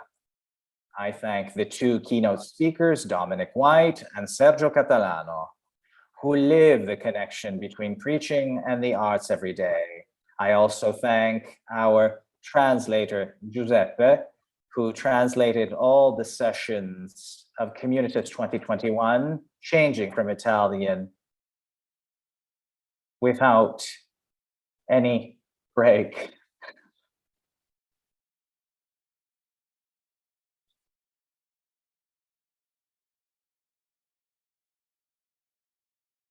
And we thank the Communitas team, the whole team of students who have managed this event behind the scenes and organized everything that was necessary to make the complex of events that made up Communitas 2021 work.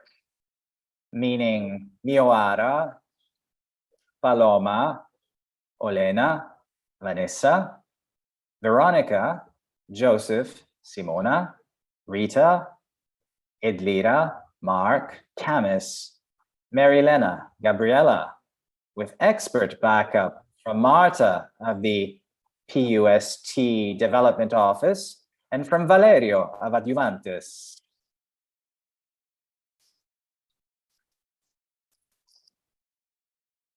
It is difficult. And last but not least, I'd like to thank all of you, our welcome participants, without whom this whole event would be meaningless. I hope we will be able to see you again next year at Communitas 2022. The first steps of this organization are already underway. Let's conclude with a prayer.